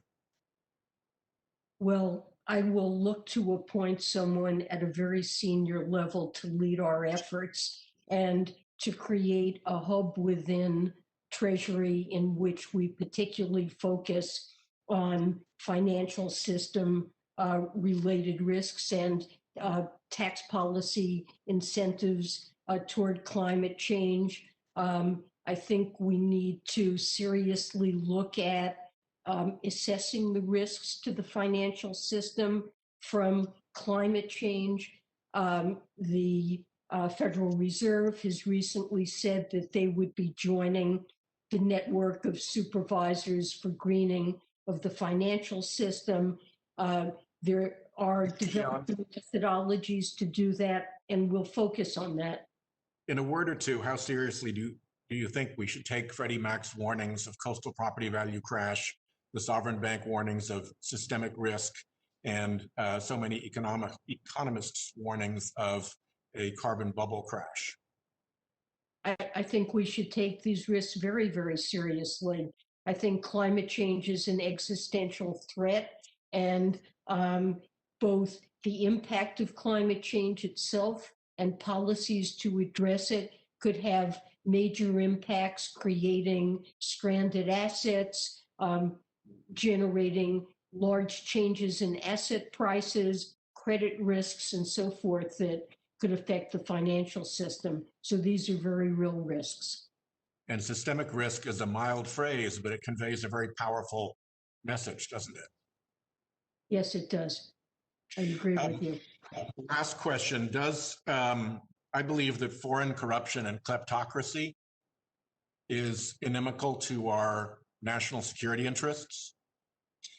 For too long, the US has been a haven for international corruption and kleptocracy through our shell corporations, with intense leadership from Mike Crapo, who I want to give a big shout out to here, and Sherrod Brown. We got into the National Defense Bill the Beneficial Ownership Reform Incorporation Transparency Bill, another tedious name for something that's actually very brutal and essential.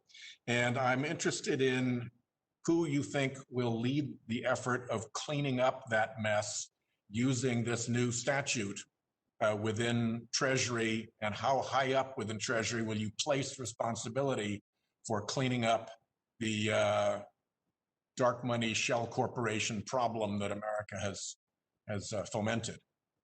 So let me start by saying that this is a very important problem, and that the act that was recently passed by Congress gives us an enormously potent tool to address this problem. We will try to get up and running as quickly as possible and devote ourselves to building that database so that we can address these issues. And we'll be certainly looking to give this very high priority. You agree it has a national security dimension? Absolutely. That's it for me. Thank you very much, Dr. Yellen. I really look forward to working with you, and to Bob Casey, my apologies for jumping ahead of you.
I completely agree with you, Senator Portman, that the Treasury Secretary has to be a voice for fiscal sanity, and I pledge to do that. Our finances need to be on a sustainable long-run course, and that's very important for us to focus on. I pledge to do that.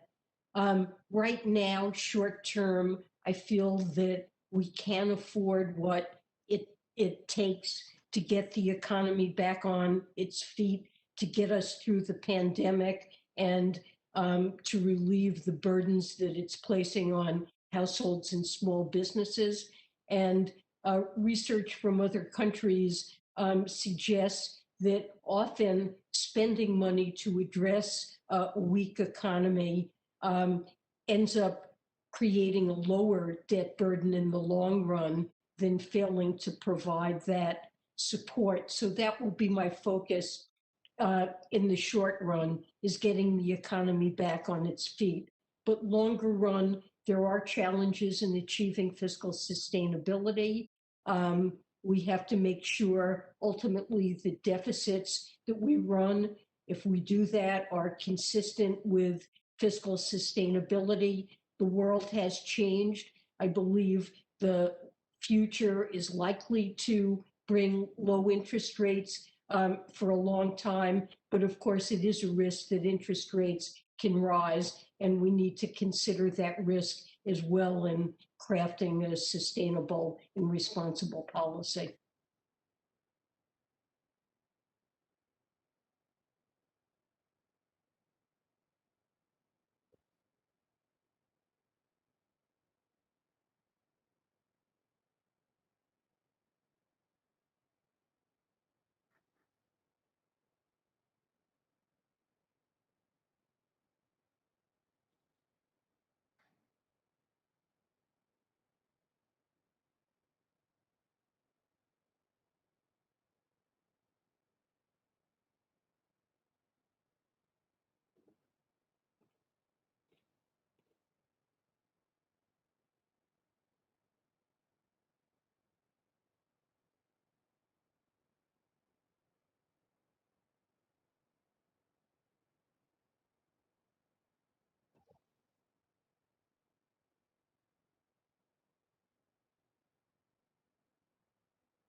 Mr. Chairman, you can hear me now.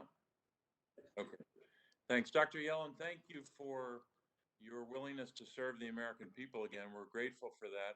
I wanted to focus my questions, maybe two broad questions, mostly on children, but they'll touch on other issues as well. First of all, the role of both child care and early childhood education, so-called early care and learning, the importance of that to the economy, and in particular to the labor force participation by women, which we know is a major challenge we have. The pandemic has exposed the importance of caregiving on our economy, those who care for and support children, who support and care for seniors and people with disabilities. We're seeing more clearly now probably than ever the importance of quality, affordable care for those Americans and the connection between that care and our economy. In President-elect Biden's American Rescue Plan, he included a provision very close to my bill, the Child Independent Care Tax Credit, the expansion of that. And so I just wanted to ask you about both the question of child care and the care economy as an economic imperative to the country. If you could discuss both your ability to elevate this issue, both as it relates to COVID-19 as well as the importance in terms of the short and long-term competitiveness of our economy. Well, thank you for that question, Senator. I feel this is a really critical area, both because of the pandemic and longer term. The availability of childcare and paid leave greatly affects the ability of women to participate in the labor force. And once upon a time, we had one of the highest labor force participation rates for women of any developed country, and that has really changed, and we no longer are anywhere near the top. And where we stand out is that the United States does much less on the front of childcare and paid leave than most other developed economies. And I agree, for the competitiveness of our economy and wanting women to be able to participate, it's really critical to address those shortages. And it's been more than evident in the pandemic. It's women who have suffered a disproportionate loss in jobs, who have a disproportionate burden of caring for children who are out of school, and for relatives who are ill and need help. And it's really impacted them mightily, and because of a lack of these supports. Well, I appreciate that, because it's I think very much apparent now because of the pandemic about how important those programs are and those strategies are for caregiving. My last question before my time runs out, Dr. Yellen, is about kid savings accounts. This has been an idea that's been around, proposed over the last 20 years. I've worked with Senator Wyden on the Young American Savers Act. It's a measure that I proposed, a similar measure, in the debate on the 2017 tax bill. The Democrats all voted for it. I think it's time finally to enact kid savings accounts to support equity building for our nation's kids, so we can also at the same time support emergency savings for their parents.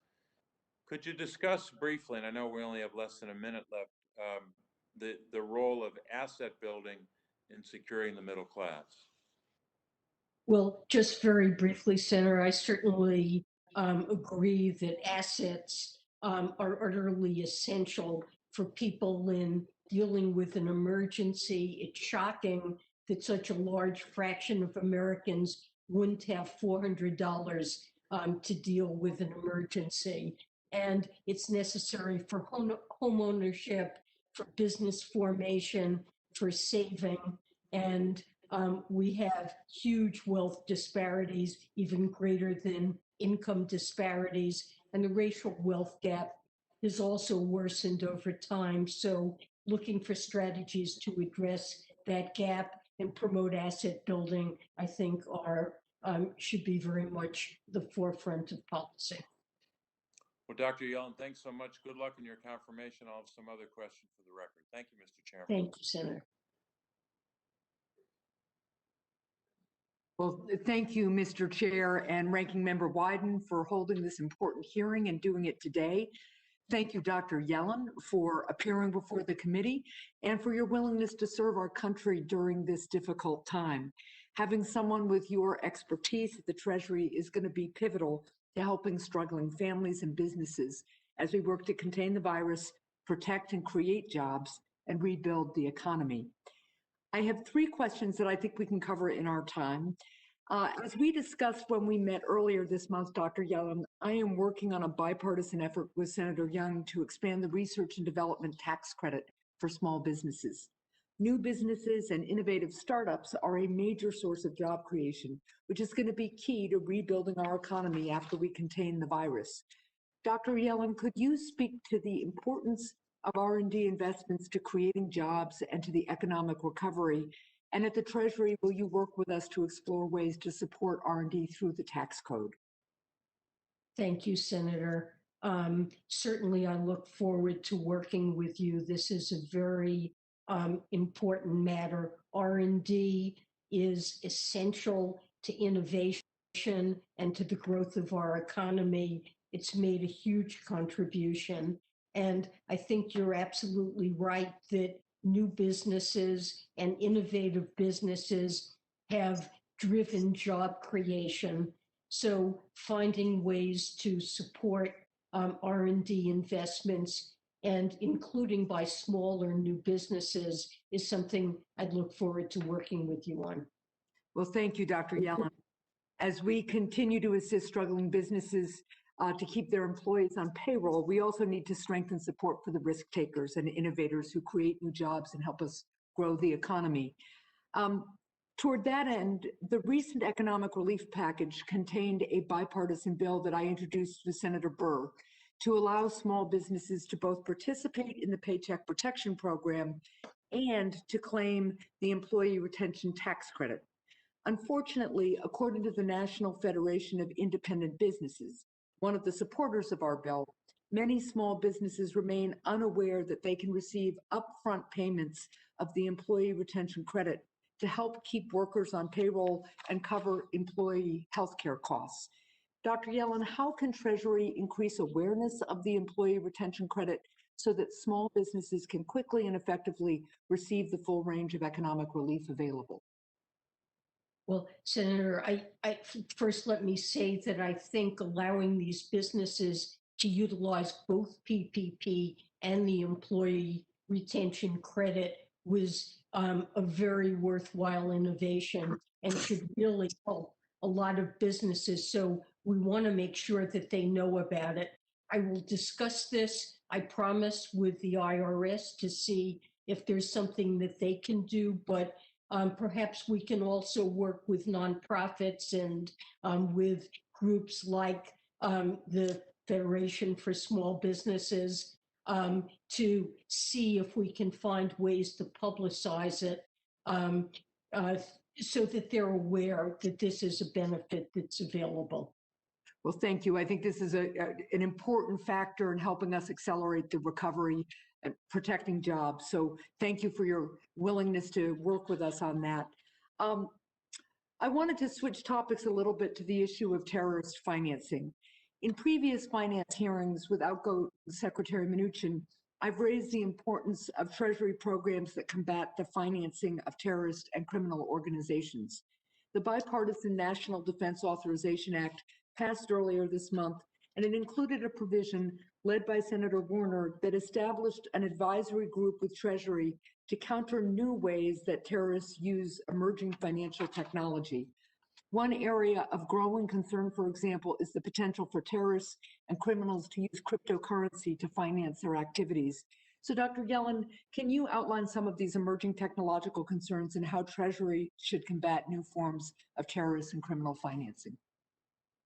Senator, I think you're absolutely right that the technologies to accomplish this change over time, and we need to make sure that our methods for dealing with these matters with terrorist financing change along with changing technology.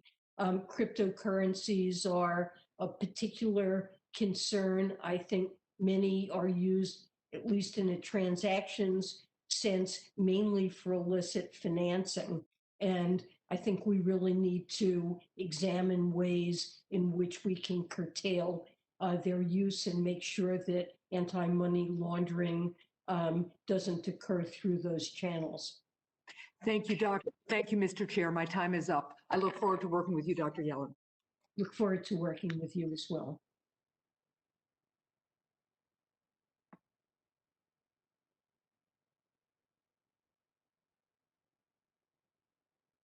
Thank you, Mr. Chairman.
Thank you, Mr. Chairman.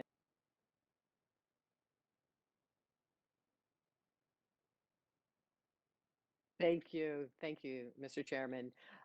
Dr. Yellen, congratulations. Thank you for the courtesy meeting last week.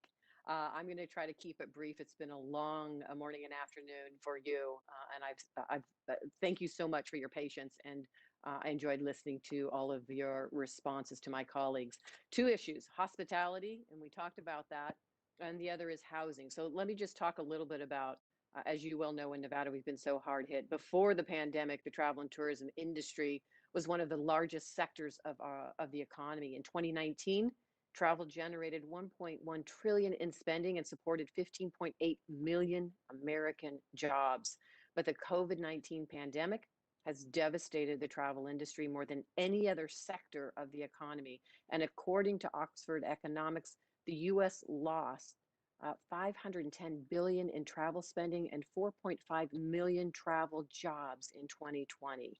So my question to you is, what are your recommendations for addressing this hardest hit service sector economy and its workers, like those in Nevada and across the country?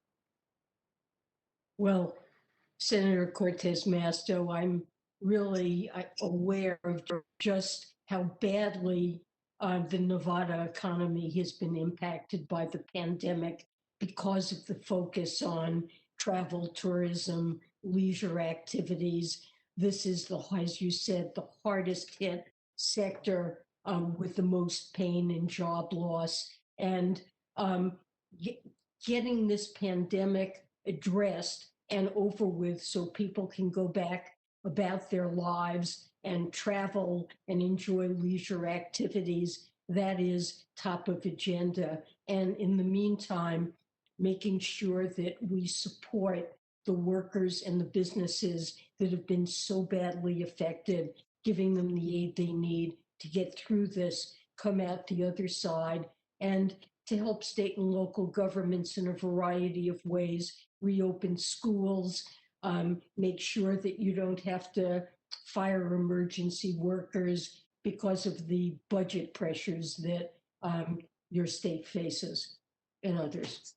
Thank you, Dr. Yellen. But let me be a little bit specific. Last fall, Senator Kramer and I introduced a bipartisan bill. It's the Hospitality and Commerce Job Recovery Act.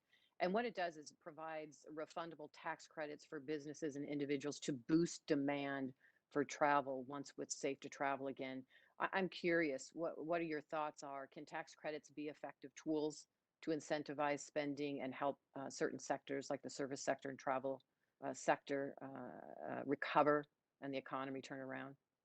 Well, Senator, I'd be glad to take a look at that and work with you and examine the details more fully.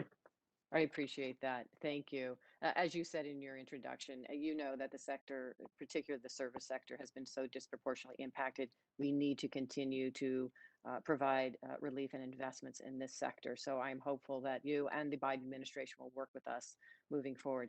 Housing, I know I have about a minute left. Let me ask you this. And this was an issue. Nevada is literally dealing with an affordable housing crisis that started even before this pandemic. I know it's happening across the country. And we talked a little bit about this. Could you really address how Treasury Department can work with us to, as well as the Biden-Harris administration, to address what we see in affordable housing crisis across the country? It's a huge problem, Senator, and we really need to devise effective ways to work on this and support affordable housing. Things like the low-income housing tax credit, I think, have been very important, and we need to come up with other innovative strategies because this really is a crisis in many parts of the country. Well, I know my colleague, Senator Cantwell, mentioned this to you as well during this hearing. I look forward to working with you as well as the Biden administration to address this issue. Thank you again for your willingness to serve. Thank you, Senator. Appreciate it.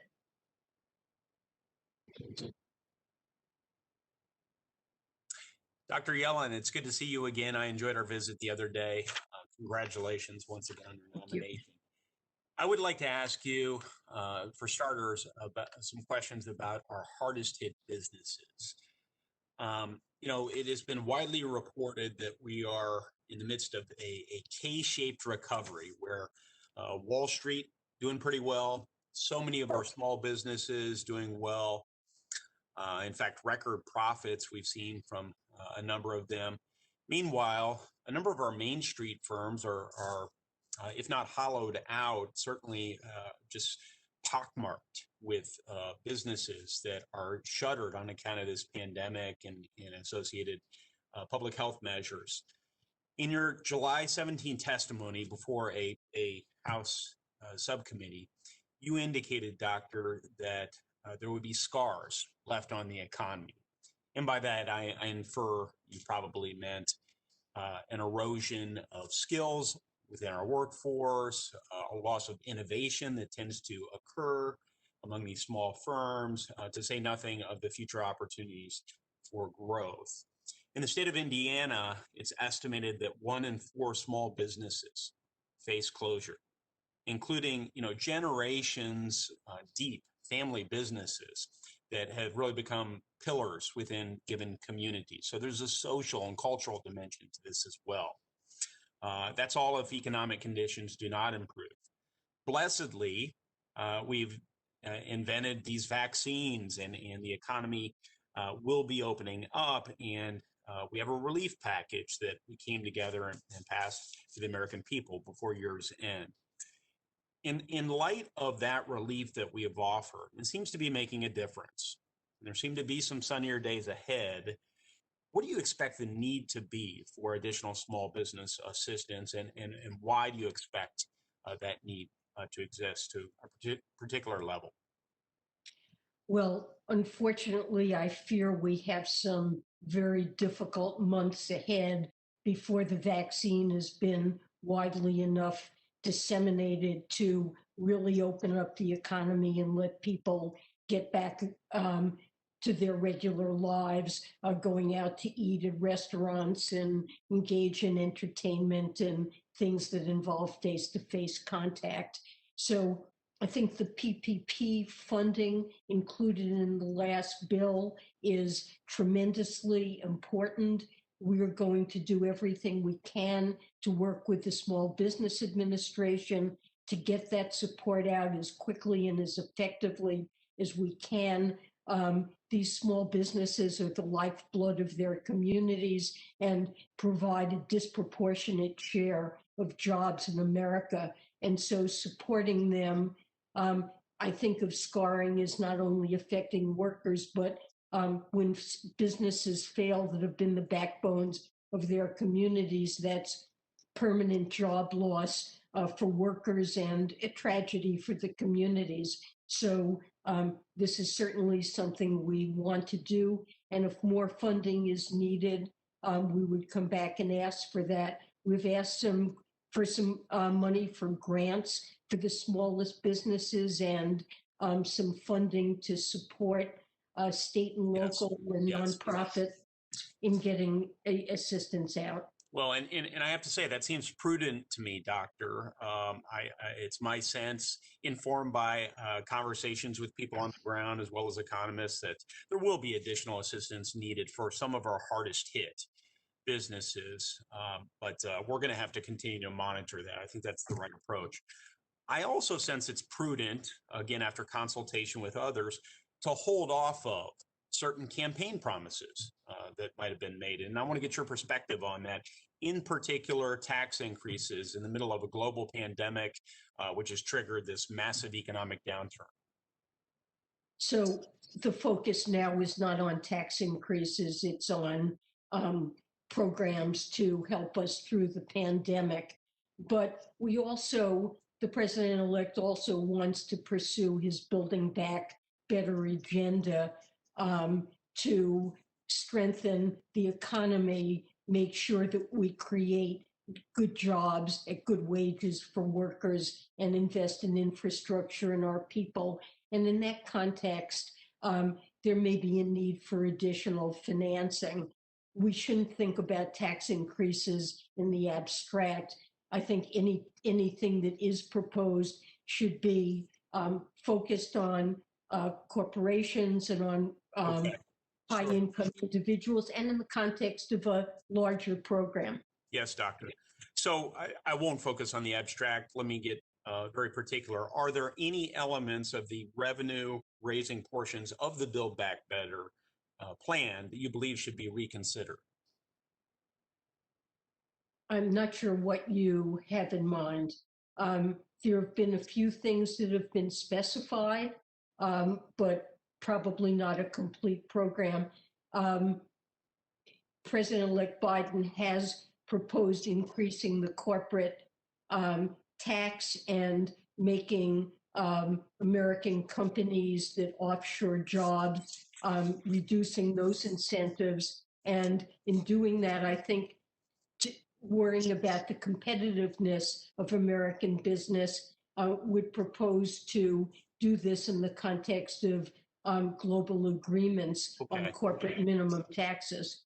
I'm grateful for the answer. I'll have to probably submit some follow-up questions for the record pertaining to the loss of jobs. Should companies invert, that is, send their headquarters overseas with seeking lower corporate tax rates, which was one of the reasons that the rate was lowered initially. But nonetheless, we need to avoid that for sure. yes. Oh, good. We agree on that as a matter of principle. You and I discussed my proposal with Senator Bennett to create a long-term working capital loan program for our hardest hit businesses. It's called the Restart Act. 60 bipartisan co-sponsors were earned here in the United States Senate, roughly 180 in the House of Representatives, and thousands of small businesses in Indiana and across the country were supportive of this. To the extent we need additional small business relief, and you've indicated we might, is this something that you might work with me and Senator Bennett to try and perfect and perhaps implement in a bipartisan way? Absolutely. I would look forward to working with you on that. Thank you so much.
Absolutely. I think Treasury, along with rest of the administration, needs to stay laser focused on that.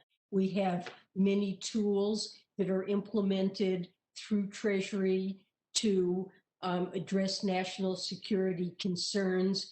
The Treasury leads the CFIUS process and have sanctions and enforcement actions that can serve to dismantle financial and support networks of those who seek to do us harm.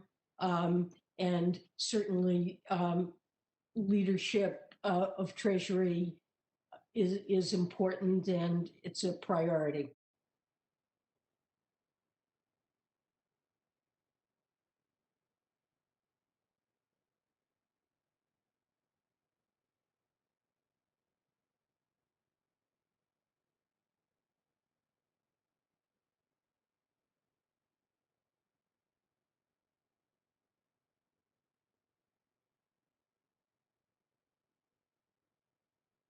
Well, China, I regard China as our most important strategic competitor, and feel it's necessary to devise an administration-wide and multifaceted approach to address the threats that China causes.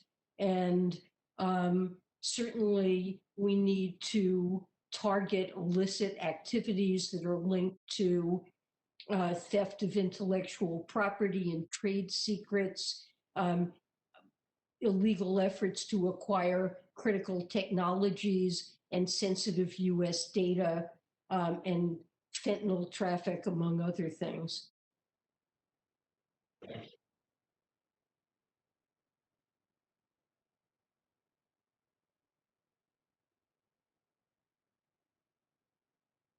I think it's guilty of horrendous human rights abuses, yes.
Well, I do think that we face a significant competition with China and need to address the subsidies that China's put in place and other policies to erode our technological edge.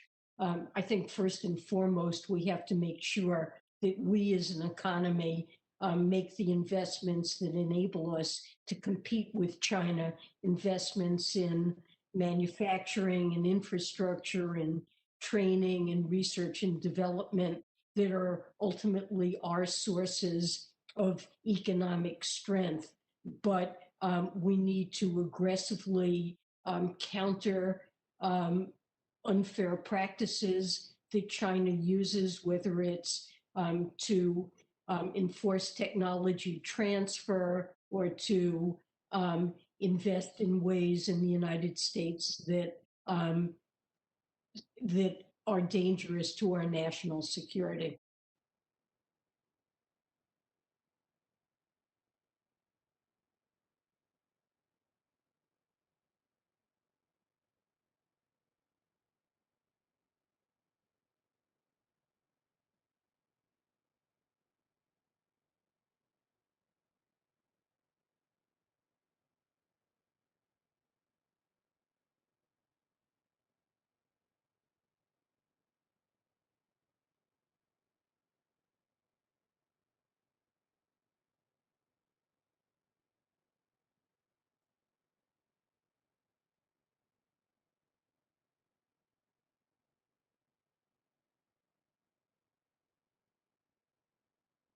Thank you, Senator Sess.